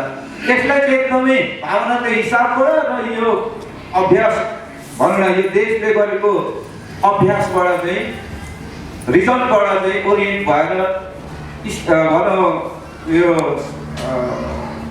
स्थायी सरकारले धेरै नै गर्नुपर्छ भने सरहरूले म धेरै फेरि पनि अनुरोध गर्न चाहन्छु। अब त्यो प्रतिनिधि भएर आउने त के भोलि आउँछ पर्सि या त अहिले चाहिँ अब भनौँ 5 वर्षको लागि भन्ने छ। त्यसकारण यहाँले चाहिँ जमिन भनेर त्यसकारण पुरा चाहिँ आइसक्यो। अब एउटा कुरो चाहिँ मलाई के भन्न मन लाग्यो भन्दाखेरि होइन यो चाहिँ अब विद्वानले भनेको रेबाट गयो, अब यो चाहिँ मेरो बुझाइ हो। अब यसमा चाहिँ अब जस्तै पढकहरू चाहिँ त्यस्तो हुनु पर्यो कि यी कुराहरूलाई समेट्ने गरी पढकलाई ट्रेनिङ दिलाउनको लागि पछि पर्नु भएन। र अघि कुरा आउँदै जाँदाखेरि जस्तै यो फ्रेमवर्क जुन रेडी भयो त्यो रेडी हुँदाखेरि सायद हाम्रो आदिवासी किराँत महासङ्घ पनि थियो होला होइन, उहाँसँग अलिकति यसो गरिएको भए सायद त्यो खाका चाहिँ तयारी हुनलाई सहज पनि हुन्थ्यो होला र सहज अनुसार पाउनुपर्ने डेटा पनि आउँथ्यो कि। अब त्यसलाई परिवर्तन गर्न सक्ने हो भने हामीले अस्ति एउटा सानो कार्यक्रम गर्दाखेरि के चाहिँ निस्कियो भन्दाखेरि अब यदि त्यो चाहिँ आइडेन्टिटी नेसनल आइडेन्टिटीसँग पनि सम्बन्धित भएको थियो, यदि यो फर्ममा जुन नाम र भाषामा चाहिँ दुईटा भनिएको थियो र त्यो फर्ममा नाम पनि सेकेन्ड नेम अथवा बोलाइने नाम भने अर्को राख्नु पनि मिल्ने हो कि नमिल्ने हुन त यो राष्ट्रिय सेन्ससमा नमिल्ला, तर त्यो चाहिँ राष्ट्रिय आइडेन्टिटीको हित गर्छ त्यो पनि गर्नुपर्ने हो कि अब मिल्ने सम्बन्धमा भनेर गणकलाई चाहिँ हामीले अब जनताले भैँसी चलाउने जनताको ड्युटी चाहिँ राम्रोसँग पुरा गरोस् भन्नेमा चाहिँ यहाँले गरिदिनु होला, धेरै नै एकदम गम्भीर भइदिनु होला।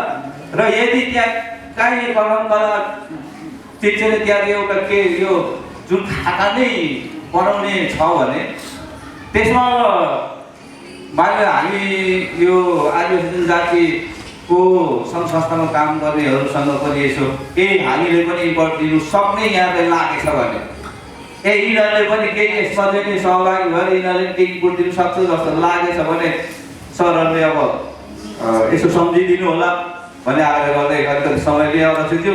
र अरूहरू हामी चाहिँ एउटा कार्यक्रममा सहयोग गरेर ढिलो आएकोमा धेरै सेवा प्राप्ति छ। यसैमा मेरो पनि समर्थन गर्दै म दिपेन्द्र कुलुङ सौपथवा श्रीकुङ गाउँपालिकाबाट मैले नेपाल सरकारको कर्मचारीको हैसियतमा थोरै यहाँनिर के बोल्न मन लागिरहेको छ भने विगतमा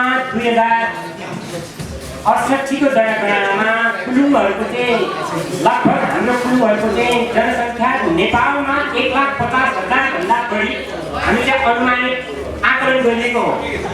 भलै 2068 को जनगणनामा 33,000 को हाराहारीमा हाम्रो चाहिँ जनगणना देखियो, अझ बढी देखिन्थ्यो। त्यही हो, त्यही तपाईँको चाहिँ गणकज्यूहरूले कतै गाउँ ठाउँमा जाँदाखेरि कुलुङ लेखिनुपर्ने ठाउँमा त्यो अपभ्रंश चाहिँ कुलुङलाई गुरुङ शब्दहरू पनि उल्लेख गरिदिएको कारणहरू पनि थुप्रै पाइए। त्यसले गर्दाखेरि आगामी जुन चाहिँ 78को जनगणनामा असाध्यै सचेत गणकहरू सम्बन्धित समुदायबाट नै त्यो मेरिट लिस्टको कुरा गर्दै हुनुहुन्थ्यो आफ्नो निर्देशकज्यूहरूले। सकेसम्म त्यही समुदायको त्यही भाषी त्यही जातिको गणकलाई चाहिँ स्थापित गर्नु अत्यन्तै महत्त्वपूर्ण र एउटा अनुरोध पनि अनिवार्य हो कि जस्तो मलाई लाग्छ। एउटा यो चाहिँ अनुरोधको रूपमा र अर्को यहाँ शिक्षकहरूको भूमिका महत्त्वपूर्ण रह्यो अथवा सहजीकरणमा अथवा सुपरिवेक्षणमा उहाँलाई चाहिँ पदोन्नति गरिनेछ अथवा अपडेट गरिनेछ भन्ने कुराहरू पनि आए। मलाई लाग्छ उहाँको साथसाथै एउटा म पनि नेपाल सरकारको कर्मचारीको हैसियतले अहिले हरेक वडामा वडा सचिवहरू पनि हुनुहुन्छ। वडा सचिवहरू सम्भवतः शिक्षकहरूभन्दा उहाँलाई चाहिँ बाइपास गर्नुपर्छ भन्ने भनाइ होइन। उहाँहरू स्थानीय पञ्जीका अधिकारी आफै पनि हो। स्थानीय पञ्जीका अधिकारीको चाहिँ अधिकार प्राप्त हो भने उहाँहरू धेरै फ्यामिलियर हुनुहुन्छ अहिलेसम्मको हकमा। उहाँलाई सहजकर्ता अथवा सुपरिवेक्षक कहाँनिर अटाउन सकिन्छ वडा सचिवहरूलाई पनि त्यसमा इन्भल्भ गर्न सकियो भने र जातीय संस्थाहरूले टोलमा गएर आफ्नो समुदायको लागि अहिलेको यो 2078को जनगणनालाई साँच्चैको सफलीकृत बनाउनको लागि आफ्नो ठाउँमा त्यत्तिकै महत्त्वपूर्ण भूमिका निर्वाह गर्नुपर्छ भन्ने लाग्छ। र यो एउटा महत्त्वपूर्ण यो नाराले पनि यो जनगणना मेरो सहभागिता यो पहिचानसँग जोडिएको छ। भलै यो केन्द्रीय तथ्याङ्क विभागमा चाहिँ अहिले चाहिँ यी किराँत मूलका जति पनि जातिको तथ्याङ्कको आधारले मात्रै पनि सरकारले यी सूची उन्मुख जातिको रूपमा परिचय दिन खोजेको चिन्न खोजेको एउटा चाहिँ थाहा पाउन खोजेको यो चाहिँ पहिचानविहीन राईको हिसाबबाट सबै चाहिँ यहाँनिर गोलबोटल पारेको हुनाले राई आफैमा जात होइन भन्ने कुरा अन्तर्राष्ट्रिय मापदण्डले तोकिसकेको हुँदाखेरि म नरभूपाल मेवाङ नागरिकतामा चाहिँ नरभूपाल राई छ तर म मेवाङ जातिको हिसाबले म भन्दैछु। म चाहिँ सिडिचौँ गाउँ कार्यपालिका सङ्घसभा अन्तर्गतको दुर्गम सिडिचौँ गाउँपालिकाको कार्यपालिका सदस्य जनताको सेवा प्रवाहमा समस्या भएको हुनाले मन्त्रालयमा डेलिगेसनको रूपमा एकजना साथीसँग जिल्लाबाट अस्तिको दिन मात्रै आएको र आज बिदाको दिन हुनाले साथीहरूको मार्फतबाट यो जानकारी पाएर यो खुसी लागेको छ। सम्भवतः हाम्रा निर्देशकज्यूको भनाइअनुसार यो पहिलो अभिमुखीकरण कार्यक्रम जो हामीले आयोजना गर्नुपर्थ्यो राष्ट्रिय योजना आयोगले तथ्याङ्क विभागले यो तपाईँले गर्नुभएकोमा आभार प्रकट गर्नुभयो। म आफूले पनि खुसी प्रकट गर्दै म प्रश्न मेरो केही छैन। म थोरै सुझाव दुवै पक्षलाई राख्न चाहन्छु। यदि त्यो मेरो सुझाव स्वीकार्य छ भने त्यो कार्यान्वयन हुन सकोस्, अन्यथा त्यसमा म आफू पुनः फेरि क्षमा याचना गर्न चाहन्छु।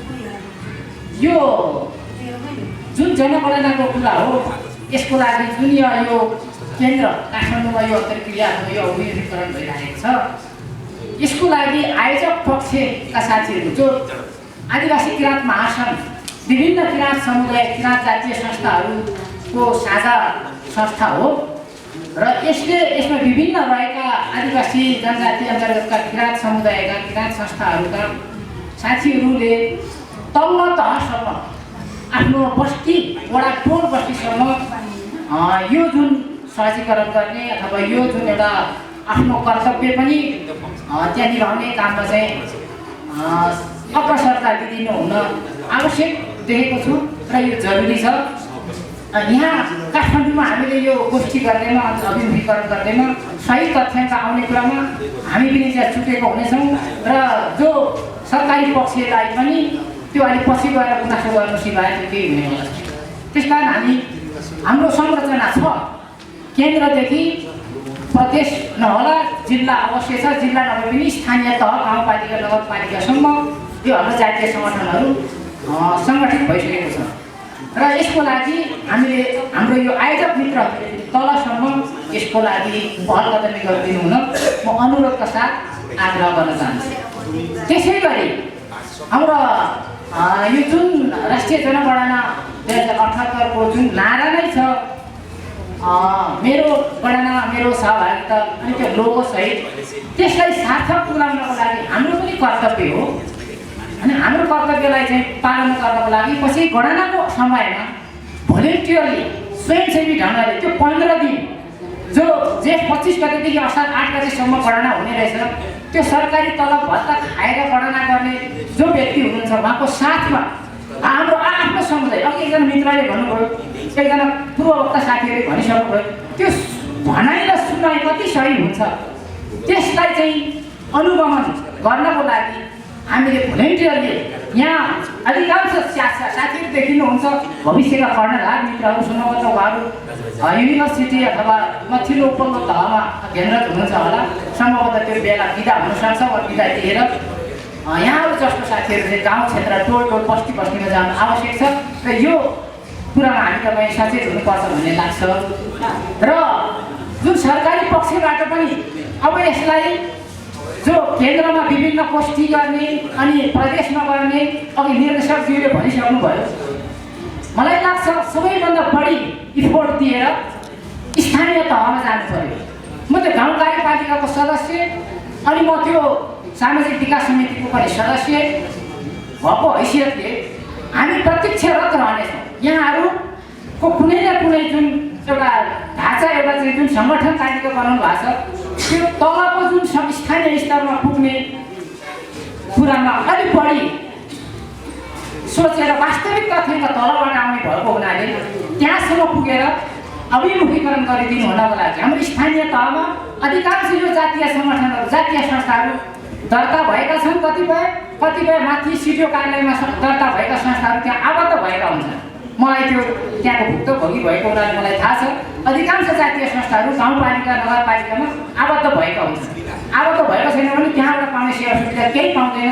त्यसकारण सबै जातीय संस्थाहरू स्थानीय तहमा आबद्ध भएको हुनाले काम गर्न सजिलो छ। त्यहाँको हाम्रो जुन प्रमुख प्रशासकीय अधिकृतलाई 2 लाइन हजुरहरूले चिठी लेखिदिनु हो भने हामी यो दिन आउँदैन त्यहाँ भएका सम्पूर्णलाई चाहिँ जिम्मेवार व्यक्ति उपस्थित भई त्यो सहजीकरण, त्यो अभिमुखीकरण कार्यक्रममा प्रभावकारी उपस्थिति गराइदिनु भनेर पत्रचार गरेर आइदिनु भयो भने त्यो फलदायी हुनेछ र आगामी दिनमा हामी गुनासा गरेर बस्ने ठाउँमा केही न्यून हुनसक्छ भन्ने मलाई लाग्छ। अब यो भयो मेरो सुझाव र मेरो सुझावहरू यति नै। म विगतको अलिकति तितो अब मिथ्याङ्कको कुरा अघि पनि आएको, मिथ्याङ्कको म उदाहरण दिन चाहन्छु। सम्पसभा जिल्लामा बान्तावाको समुदाय अत्यन्तै थोरै छ। बान्तावाको एउटा निश्चित पाछा छ। त्यो अहिलेको नगरपालिका वडा नम्बर 8 माल्टा भन्ने गाउँमा एउटा पाछाको समुदाय छ। अलिकति मेजोरिटी भएर बसेको, त्यो चाहिँ 15-20 घर जति हुनुहुन्छ। म पटक पटक भिजिट गरेको ठाउँ हो त्यो। तर सम्पर्कबाट तथ्याङ्क चाहिँ आएछ बान्तावाको चाहिँ 20,000। यो 68 सालको जनगणना। यहाँहरूलाई थाहा छ, हाम्रा साथीहरूले यो भने कुरा मैले तथ्याङ्क विभाग गएर हेरेको होइन, तर मैले पटक पटक सुनेको कुरा सम्पर्कसभामा बान्तावाहरूको 20,000 चाहिँ त्यहाँ चाहिँ अभिलेख छ।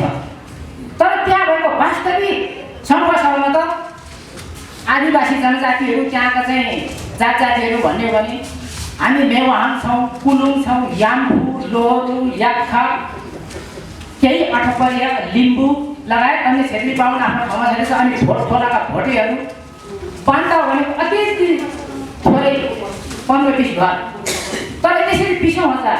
अब यो हामीले सुन्नमा के आयो भने कतैबाट प्रभाव पारेर, कतैबाट दबाब दिएर त्यो तथ्याङ्क चाहिँ बङ्ग्याइएको छ।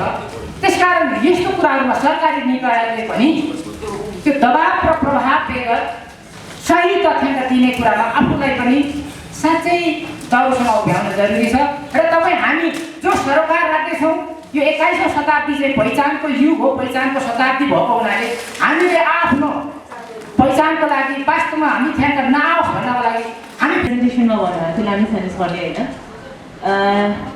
डेटा चाहिँ धेरै इम्पोर्टेन्ट हुन्छ, डेटालाई चाहिँ डेटा मान्ने भन्ने कुरा पनि इम्पोर्टेन्ट हुन्छ होला। जस्तो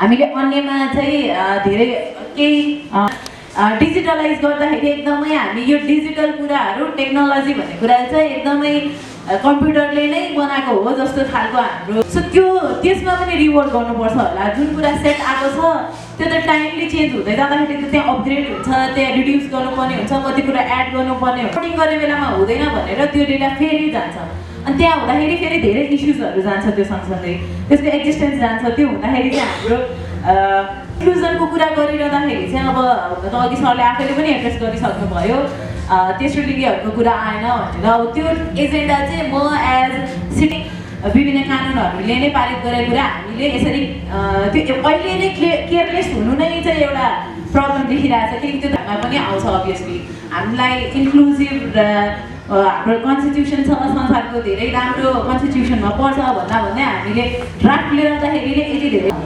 सो अघि सरले भन्नुभएको थियो हाम्रो रेकमेन्डेसन्सहरू हामीले दिन सक्छौँ। सो यो एउटा रेकमेन्डेसन दिने कुराहरू होला। सँगसँगै यो अब कतिको एड्रेस हुन्छ भन्दा चाहिँ अब मेल पठाउने अथवा हामीले चाहिँ रेकमेन्डेसन चाहिँ एउटा लिएर आएर फर्मली ह्यान्डओभर गर्ने हो भनेदेखि डेडलाइन अथवा कुराले चाहिँ इन्फर्मेसन आउनेमा एकदमै धेरै असर पर्छ।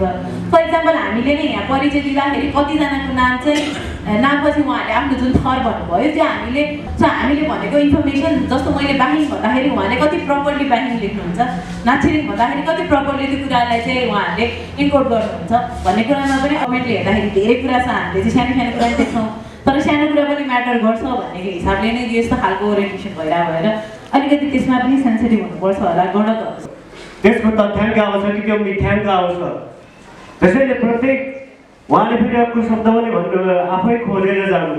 गाउँको मान्छे यता भैँसी गरेर जाने कि त्यो गणक खोज्दै जाने। यदि साँच्चीकै यथार्थ डाटा आउनु छ भने त्यहाँको स्थानीयहरूलाई नै गणकको रूपमा पठाउनु होला, नभए यस्तै मन परे डाटा सम्झनुहोस् नेपालको 2000 जना जनसङ्ख्या कम्ती आउन सक्छ। त्यसैले म सबभन्दा इम्पोर्टेन्ट कुरो कार्यक्रम देखियो, यो मलाई बडो खुसी लाग्छ। किनभने धेरै जसो हामी आदिवासी जनजातिहरू सरकारले तथ्याङ्क होइन मिथ्याङ्क दियो भन्ने गर्दै गर्दाखेरि यहाँ आएको थिएँ र एक दुईवटा कुरा मलाई लागेको मेरो जिज्ञासा भन्दा पनि अब यो के रूपमा लिन्छ होइन। तर लामी छाने भन्ने मगर पनि हुन्छ, गुरुङ पनि हुन्छ, बाहुन पनि हुन्छ, छेत्री पनि हुन्छ।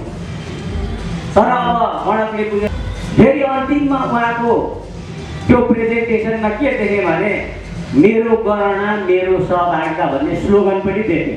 त्यो यदि गणक जान्ने भयो भने त्यो त उसले टिकट गरिहाल्छ। गणक राख्यो भने त उसले त त्यो बाहुन हो कि छेत्री हो कि मगर हो कि अथवा गुरुङ हो। अनि यो सिङ्गे कार्यक्रम हेर्दाखेरि मलाई मजा लाग्दै पनि यो अभिमुखीकरण कार्यक्रम भनेको चाहिँ ओरिएन्टेसन हो।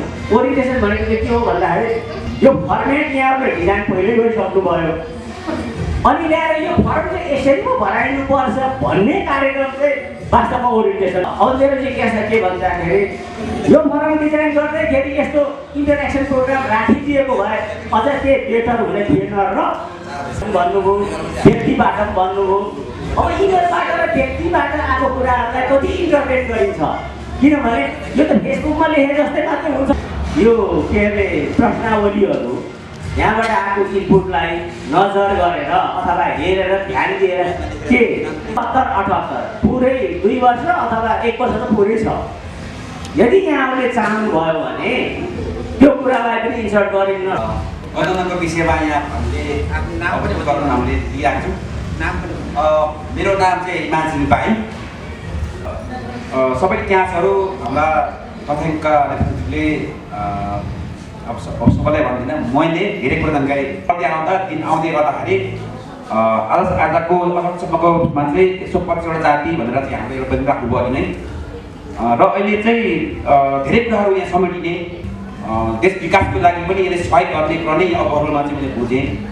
यो पक्कै पनि राम्रो सङ्केत हो आउने दिनहरूमा। तर चाहिँ मलाई ती कुरा यहाँ थोरै यसमा गाँसिएको हुनाले जस्तै अब जनगणना हुँदाखेरि नाम अब यहाँ सबै सर भन्नुभयो नाम लेख्ने यहाँ अघि आयो, थर लेख, कृषिको लागि विभिन्न उसको लागि पनि सङ्कलन हुँदै कुरा पनि यहाँ बुझियो।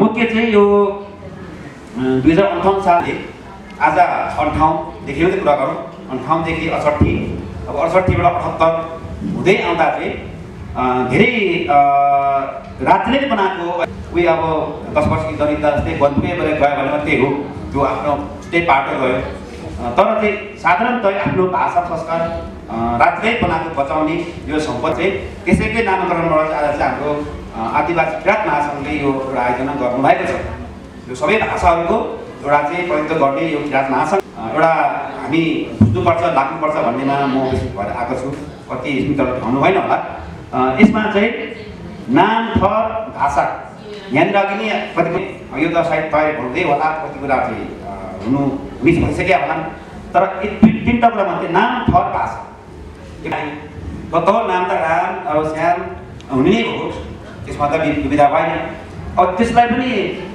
कतिको त नाम थर सबै लिन्छ जोड्छ नि त छुट्टिन जान्छ होला नाम त अब जस्तै राम थुप्रै छ यहाँ हुन्छ लाखौँ भइसकेको छ होला अब लक्ष्मणहरू त्यस्तै गरेर जस्तै अब सरकै हो यो विषयमा चाहिँ कसरी छुटाउने त भन्ने नै हो अब नाक हेरेर है अब आँखा हेरेर त होइन होला पक्कै झट्ट हेरेर होला जात अथवा भाषा अथवा चाहिँ घरहरू अब चाहिँ छुटिन्छ होला त्यसो प्रकारले गरेर चाहिँ यसमा अलिकति यो भाषिक चाहिँ अलिकति यसमा चाहिँ कमसेकम हाम्रो यो हाम्रो आदिवासी किराँत भाषाभित्र भाषिक तथ्य यसरी नै अलिक कारण भएन होला अथवा चाहिँ कम भयो होला राज्य पनि अभावमा थियो होला होइन तर आज त 78 साल आउँदै गर्दा तमाम धेरै युवाहरू चाहिँ माथि आउँदै गर्दा 78 मा चाहिँ धेरै कुरा भाषा पनि सकेसम्म चाहिँ भइसके समय भए शीघ्र नै गरिदिने जस्तै म बाई भने बाई पनि छ भनेर पक्का रातिले पनि कोड गरिदिने बाई बाख्रा छ नाम म इमानसिंह बाई भनेर चाहिँ भुलिन हामीले भुल्नु पाएको भए चाहिँ प्रष्टसँगले एउटा पनि नछोडिकन विभिन्न आउने हो क्या किराँत आउने हो राई आउने हो रुम्दाले के आउने हो भन्ने हो क्या तर त्यो रुम्दाले भित्र भन्यो भने भाषा त बाई हुनु वास्तवमा त रुम्दाले फरक भाषा छैन सपोज मेरो हाम्रो भन्ने चाहिँ मेरो चाहिँ एउटा पोइन्ट मात्रै जस्तै कुलुमभित्र थुप्रो हुन्छ नि त अब भाषाहरू त झुक्किएर मेरो माथि गयो भने त यो कुरा चाहिँ गरिदिनु भयो कि तपाईँहरूको पनि हाम्रो चाहिँ अति राम्रो हुन्थ्यो कि भन्ने मेरो चाहिँ थोरै सुझाव छ थ्याङ्क यू यसको मतलब चाहिँ तपाईँले बान्दामा चाहिँ जनसङ्ख्या जाने स्थिति देखियो नि त त्यो भएकोले गर्दाखेरि तपाईँहरूले जुन भाषाको कोलममा छ केन्द्रीय तथ्याङ्क विभागले चाहिँ मातृभाषा तपाईँको नेपाली बोल्ला अथवा चाहिँ चाम्लिङ बोल्ला अथवा चाहिँ नेपाली नै बोल्ला अथवा राजवंशी बोल्ला त्यसरी आउँछ भन्ने मलाई लाग्छ यसको मतलब चाहिँ त्यो तिनवटा कोलम बाईको हो भन्ने मलाई लाग्छ जुन भाषीमा आओस् अथवा त्यो जातिको त कुरा म पछि राख्छु र त्यो जातिको पनि यो चाहिँ भनिहाल्यो भाषाकोमा पनि यो अलिकति क्लिष्ट छ यसलाई अलिक क्लियर गर्ने चाहिँ अघि हाम्रो कविताजीले भने जस्तो कसरी गर्नुहुन्छ त्यो पनि शङ्कास्पद हुने स्थिति देखिन्छ नि त जस्तो तपाईँले चाहिँ फलाना जनजाति महासङ्घ सम्बन्धित सरकारलाई सबैलाई राखेर एउटा कोडिङ सिस्टममा लानुहुन्छ या अब हाम्रो त यो अलिकति संविधान अनुसार पनि अघि कुरा आइसकेको छ संविधान अनुसार चाहिँ अघि पनि आइसकेको छ सूचीन्मुखहरू पनि धेरै समुदाय छुटेको भन्ने पनि छ अब त्यो अनुसार आयो भने चाहिँ त्यो पुरानो मात्रै आउने भयो र छुटेको हुने स्थिति पनि देखियो एउटा योजना बनाउने नीति निर्माण बनाउने थलो भएको कारणले गर्दाखेरि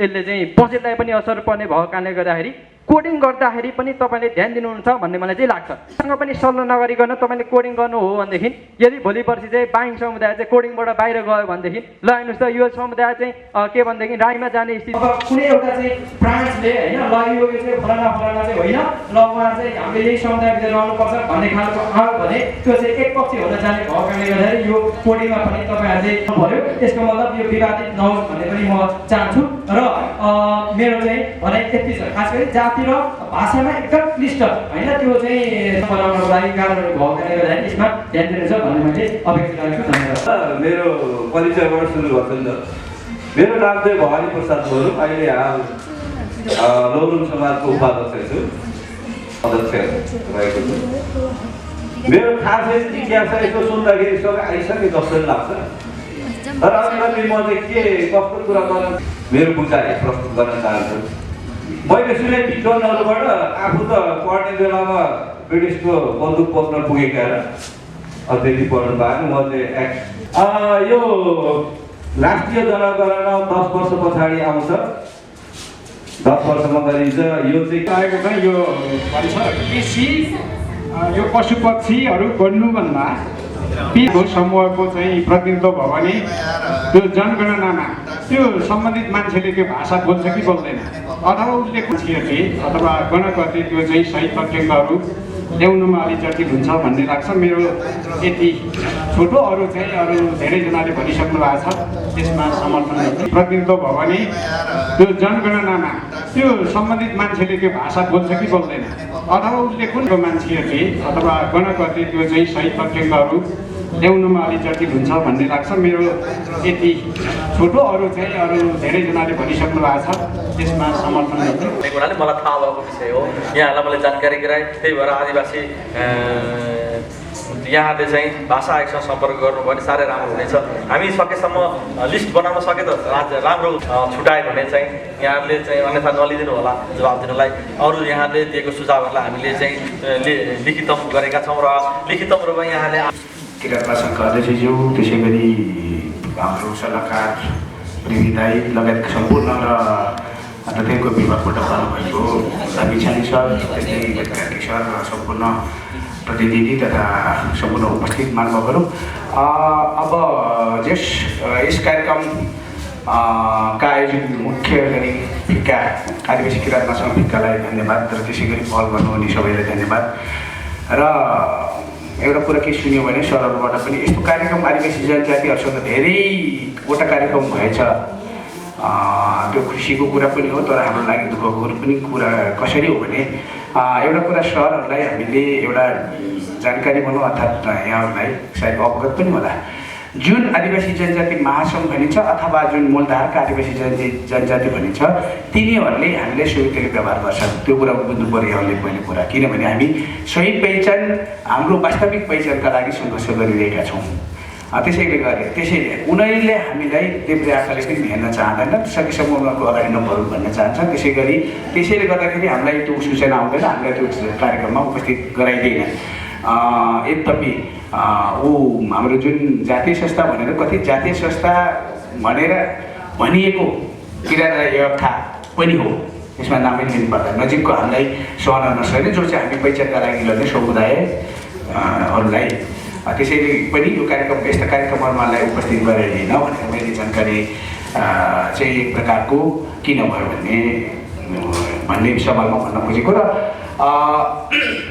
जे भने पनि जस्तो कार्यक्रम अथवा जसरी कुरा गरे पनि अन्तत्वगत हो, हामीले गर्नु खोजेको हाम्रो सही पहिचान आओस् भन्ने हो।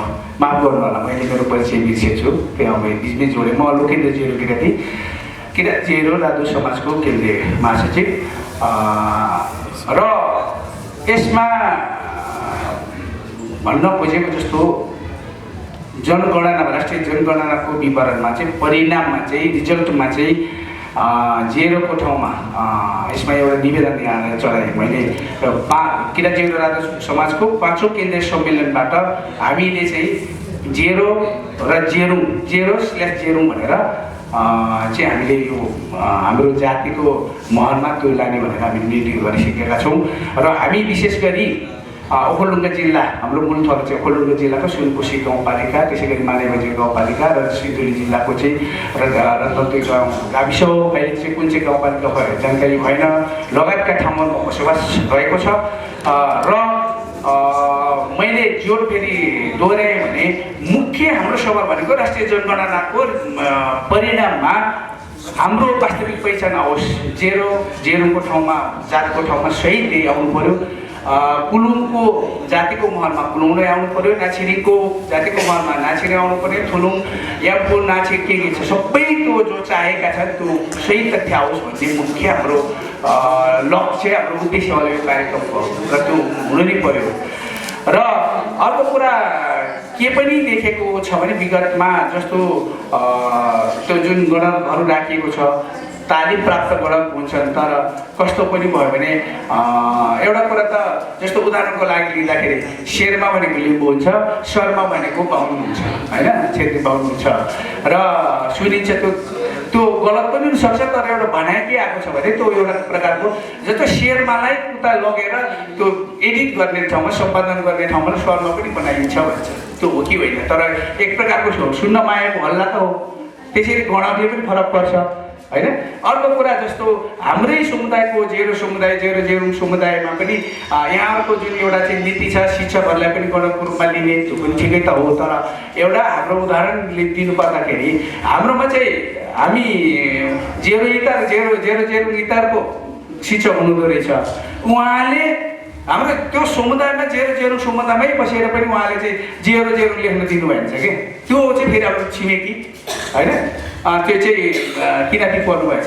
त्यसैले हामी आफैभित्र त त्यस्तो हुन्छ भने अरूमा पनि त्यो केही न केही फरक पर्छ भन्नु खोजेको। त्यसैले हाम्रो एउटा सवाल एउटा चाहिँ हाम्रो छलफल के पनि थियो भने सकेसम्म जेरुङको समुदायमा जाँदाखेरि तीको चाहिँ मेन पावर प्रयोग गर्नुभयो भने फुलुङको जुन जातीय सम्बन्धित समुदायको बिचमा जाँदाखेरि यहाँहरूले चाहिँ तीको सम्बन्धित गणकहरूलाई चाहिँ तालिम दिनुभयो भने अझ सत्य तथ्य कुराहरू आउँछ भन्ने हाम्रो भनाइ हो। त्यसैले हाम्रो अरू धेरै कुरा के दोहोऱ्याउनु होइन, हामी त्यस्तो बुद्धिजीवी पनि धेरै पढे लेखा पनि होइन, मात्र यो के हो त भन्दाखेरि यहाँहरूको जनगणनाको परिणाममा भोलि आउँदाखेरि अहिले आउँदा डेलिगेट गर्दा सल्लाह सुझाव दिँदा राम्रो, तर भोलि बिग्रिएर आउँदाखेरि कति नराम्रो। त्यसैले गर्दाखेरि यहाँलाई हाम्रो निवेदन, हाम्रो सही तथ्य, हामी कसैको जनसङ्ख्याको नाममा कसैको जाति समुदायको नाममा बहुसङ्ख्या हुनु पनि छैन होइन, कसैको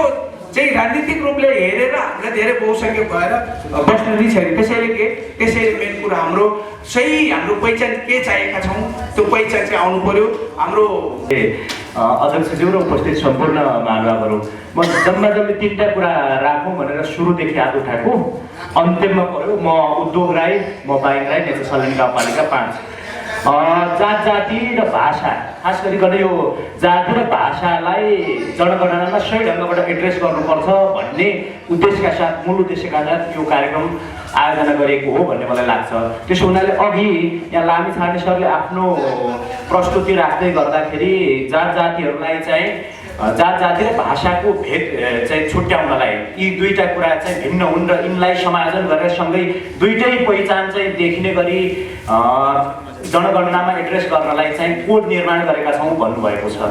त्यसमा यो उहाँको भनाइले के देखिन्छ भन्दाखेरि त्यो निर्माण भइसकेको छ। त्यसो हुनाले यो कार्यक्रम यस्तो खालको प्रोग्राममा चाहिँ अगाडि नै के कुन जाति कुन भाषा चाहिँ त्यो कोडभित्र कोडेड भएका छन् त्यसको लिस्ट चाहिँ यहाँ फ्लोरमा दिइएको भए अथवा संस्था मार्फत यहाँ बाँडिएको भए त्यो हेरेर के छुट्या छन्, अझै समय छुट्या छैन, बिग्रिया छैन, त्यो हामीले सुधार दिने ठाउँ रहन्थ्यो। भोलि त्यो चाहिँ एकैचोटि जनगणनाको लिस्टमा त्यो चाहिँ गणकहरूले लिएर आउँदाखेरि त्यो बेला हामी अन्यायमा त्यो बेला छौँ भने त हामी अन्यायमै पर्छौँ फेरि पनि 10 वर्षका लागि। त्यस कारणले गर्दाखेरि अहिले समय हुँदै त्यो कोडभित्र नेपालका कुन जाति र कुन भाषाभाषीहरू कोडेड छन् त्यो लिस्ट चाहिँ यस्ता खाले कार्यक्रममा पाउनु पर्यो र के छुटेको छ त्यो कुरा हामीले सुझाव दियौँ र त्यो साँच्चै एड्रेस भयो भने यो ल्याप्सेस आउने जनगणनामा हुँदैन भन्ने लाग्छ। नम्बर 1। दोस्रो चाहिँ म यो गणक र सुपरिवेक्षणको बारेमा अलिकति कुरा राख्न खोजेको हो। माथिदेखि तलसम्म एउटा स्ट्रक्चर आयो यो जनगणनाको निम्ति, त्यसमा तल आएर स्थानीय तह जनगणना समन्वय समितिसम्म आयो, ठिक छ। त्यसपछि त्यसको पनि प्रमुख चाहिँ स्थानीय तहको शाखा अधिकृत रहने भन्ने हो। त्यसपछि त्यसको मातहतमा रहने गणक र सुपरिवेक्षणको कुरा, त्यसमा चाहिँ मलाई के लाग्छ भने योभन्दा अगाडि चाहिँ शिक्षकहरू लिइएको थियो।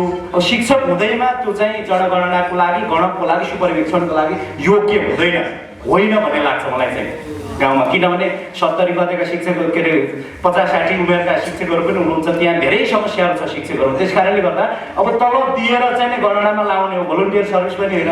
त्यो भएपछि प्रश्नपत्र नै तयार गरेर जनगणना सम्बन्धी प्रश्नपत्रै तयार गरेर चाहिँ परीक्षै लिएर गणक र सुपरिवेक्षक नियुक्त गर्नु पनि सबभन्दा राम्रो हुन्छ होला। किनभने त्यसले गर्दा त्यो भेद कहीँ पनि आउँदैन। किन आउँदैन भन्दा उनलाई चाहिँ एउटा परीक्षा लिएर प्रश्नावली त्योसँग सम्बन्धित प्रश्न दिएर छनौट गर्ने अनि उनलाई चाहिँ मापदण्ड दिएर पठाइसकेपछि त जे गर्नुपर्ने चिज दिएर पठाइसकेपछि त त्यसपछि ल्याप्सेस आउँदैन होला। त्यो मेरो सुझाव छ। र अन्त्यमा आजको आयोजक संस्थालाई मेरो सुझाव के छ भने यो किराँत महासङ्घ भनेको चाहिँ किराँत जातिभित्रको सबै सङ्घहरूको छात्र सङ्गठन होला मेरो बुझाइमा। अब यसले चाहिँ अब यहाँ कार्यक्रम गर्यो, यो सुरुवात भयो, तर अध्यक्षज्यूको अन्तिमको समापनसम्ममा के आउनु पर्यो भने हामी गाउँमा जान्छौँ, भोलि नै गाउँ हिँड्यौँ है भन्ने चाहिँ आउनु पर्यो। किनकि गाउँमा नगइकन हामी सबै गाउँमा बस्दैनौँ, गाउँमा नगइकन गाउँमा यो कुरा नगरिकन र यो चाहिँ यस्ता खालका जातीय सङ्गठनहरूले गाउँमा गएर चाहिँ अभियान नचलाइकन हाम्रो वास्तविक भाषा र वास्तविक जातिको चाहिँ तथ्याङ्क अब पनि आउनेवाला छैन। किनभने योभन्दा अगाडिको पनि हामीले हेऱ्यौँ, त्यो बेला पनि यस्ता अभियान थुप्रै गरिएको हो। त्यसपछि ल्याएर थुप्रै चाहिँ यसका क्षेत्रमा जातिसँग सम्बन्धित सङ्घ सङ्गठनहरूले खर्च गरेका छन्, तर त्यो चाहिँ प्रचार प्रसारमुखी मात्रै हो। तर गाउँमा साँच्चै जानेर गणना गर्नुपर्ने हो, जानेर चाहिँ हाम्रो चाहिँ जनसङ्ख्या छ त्यहाँ गएर त्यो गरिएन, प्र्याक्टिकल्ली गर्नु पर्यो के। बरु चाहिँ जनगणनाको चाहिँ एउटा चाहिँ सर्वेक्षण जस्तो जनगणना गरेर तथ्याङ्क विभागलाई दिइयो भने भोलि त्यसका आधारमा पनि तथ्याङ्क विभागको सुपरिवेक्षणहरू जाँदाखेरि गर्दा भन्ने सुझाव चाहिँ म जनजाति महासङ्घलाई दिन चाहन्छु। धन्यवाद। पनि प्रतिनिधित्व होस्, यो बाई हो कि कुरुङ हो कि थोलुङ हो कि राई हो कि भन्ने त हामी चिन्ता छौँ नि। तर त्यहाँ कस्ता व्यक्तिलाई डाकिन्छ? चाम्लिङ मान्छे पान्ता भाषामा पिएचडी गरेकोलाई डाकिन्छ। डाक्टर भइरहेको छ, हाम्रो आफ्नो संस्कार संस्कृति बुझेको छैन, भाषा पनि बुझेको छैन। भाषाको अध्यक्षले पनि गाली गर्ने, मैले तपाईँहरू जस्तामा मूर्खलाई चाहिँ पिएचडी दिने। चाम्लुङ भनेको के हो भन्ने थाहा छैन, उसको संस्कार थाहा छैन, संस्कृति थाहा छैन, जे लेखिदिए पनि पिएचडी। किनभने मैले नाम तोकेरै भने उहाँलाई, किनभने मैले 3 पटक भन्दाखेरि पनि लेख्न नसक्ने पिएचडी भेटेँ मैले, र मेरो पेन ड्राइभै दिएको हराइदियो। हेर्नु चोरे हो, हरायो भने अब हरायो भने चाहिँ हाम्रो माग भनेको त्यो कम्प्युटरलाई देउता नमान्ने, उहाँहरू त्यसैले देउता मान्नुहुन्छ। किनभने आफै कोड राख्नुहुन्छ, आफै त्यहाँ लेखेको मात्रै क्लिक गर्दा निक्लिन्छ, ल कम्प्युटरले खाएन भन्छन्। त्यो हुनु भएन हाम्रोमा। जस्तो कम्प्युटरले खाँदै खाँदैन भन्छन्। हामी बाज्यौँ त्यसरी बाँड्दा अरूलाई नि खायो, बाँदाले खायो, नाछिरिङ पनि खायो, बाइन पनि खायो, चाम्लिङ पनि खायो, नाछिरिङ पनि खायो, जेरम पनि खायो। तर कोर्टमा फेरि के गर्यो, 1000जना सङ्ख्या चाहिने भनेर फेरि जेरम र उसलाई चाहिँ खाइदिइहाल्यो देवनलाई। हाम्रो माग भनेको त यहाँले उठाउनु भएको बडो सजिलो उठाइदिनु भयो उहाँलाई। त्यो हाम्रो माग कोर्ट नराख्ने हो, कोर्ट राख्ने भने स्वतन्त्र राखौँ न। छिलिङ 4जना छ बोल्ने मान्छे, त्यो मरेपछि सिद्धियो, त्यो मरेपछि छिलिङ सिद्धियो, भाषा सिद्धियो, त्यो जाति त सिद्धिन्छ। तर उसले संस्कार संस्कृति गरिराखेको हुन्छ नि। उहाँहरूको कार्यालयमा कस्तो घटना घट्यो, एउटा बर्मादेखि आएको दिदी आइपुग्यो, उहाँहरू छ लिम्बू, उहाँले भाषै नजान्ने, आफ्नो थर्छ बर्मा बसेको छ। अनि म लिम्बू हुँ हो कि होइन भन्नु, मैले हो भने सबैको गरे हो। भाषा त सिकिन्छ नि, जाति म ल बान्ता भाषा जान्दिनँ भनेपछि के मलाई छेत्रीमा राख्छ? उहाँले चाहेको त छेत्री नै हो, नेपालीमा। नेपाली नै फेरि कुन चाहिँ नेपाली हो, नेपाल हो कि नेपाली लुगा सिउनेमा राख्ने? अब उहाँहरू खुसी। त्यसैले हाम्रो माग भनेको कोडमा सबै 43 जातिको नाम छैन, 43 जातिको छैन है। जन्म मृत्यु दर्ता गर्न जाँदाखेरि बान्ताको छ, बाइनको छ, चाम्लिङको छ, छैन, कुलुङको पनि छैन, अन्यमा राख्छ फेरि। अहिलेदेखि राजनीति त्यो भएको हुनाले हामीले खोज्नुपर्ने त्यो हो, कुलुङ जन्म दर्तामा कुलुङ हुनु पर्यो। जस्तो जनगणना भनेको ठुलो कुरो रहेछ भन्ने कुरा हामीले कुन बेला बुझ्यौँ भने जब जनगणनामा नाम निक्ल्यो हाम्रो बान्दा अघि उहाँले राख्नुभयो माथि 16,025 घरको भन्नु, उहाँलाई बधाई मैले चाहिँ भने। त्यसो गर्दा 4066 मात्रै जातिमा आयो बान्दाको। भाषामा 1,30,000 आयो, राई भनेर रुए। हेर्नु, कुलुङ यता घट्यो, थुलुङ पनि घट्यो, बाई पनि घट्यो, चामलिङ पनि घट्यो। 6,000 त आयो चामलिङको त। उनीहरू त 7 लाखको भागी खाने, ठुलो भाग टपरी खानेलाई अलिक सानो भाग पर्यो। किन आदिवासी जनजाति महासङ्घमा उहाँलाई त्यो थाहा छैन। जसको जाति धेरै हुन्छ त्यसलाई पैसा धेरै पाउँछ कि त्यहाँ।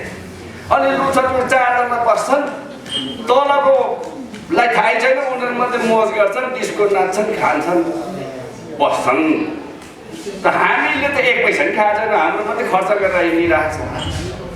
र पनि उनीहरूले भन्दा हामीले धेरै काम गरेका छौँ, प्रकाशनहरू गरेका छौँ, भाषा खोजी गरेका छौँ, डिक्सनेरीहरू निकालेका छ सबै जातिले खोजेर आफ्नो।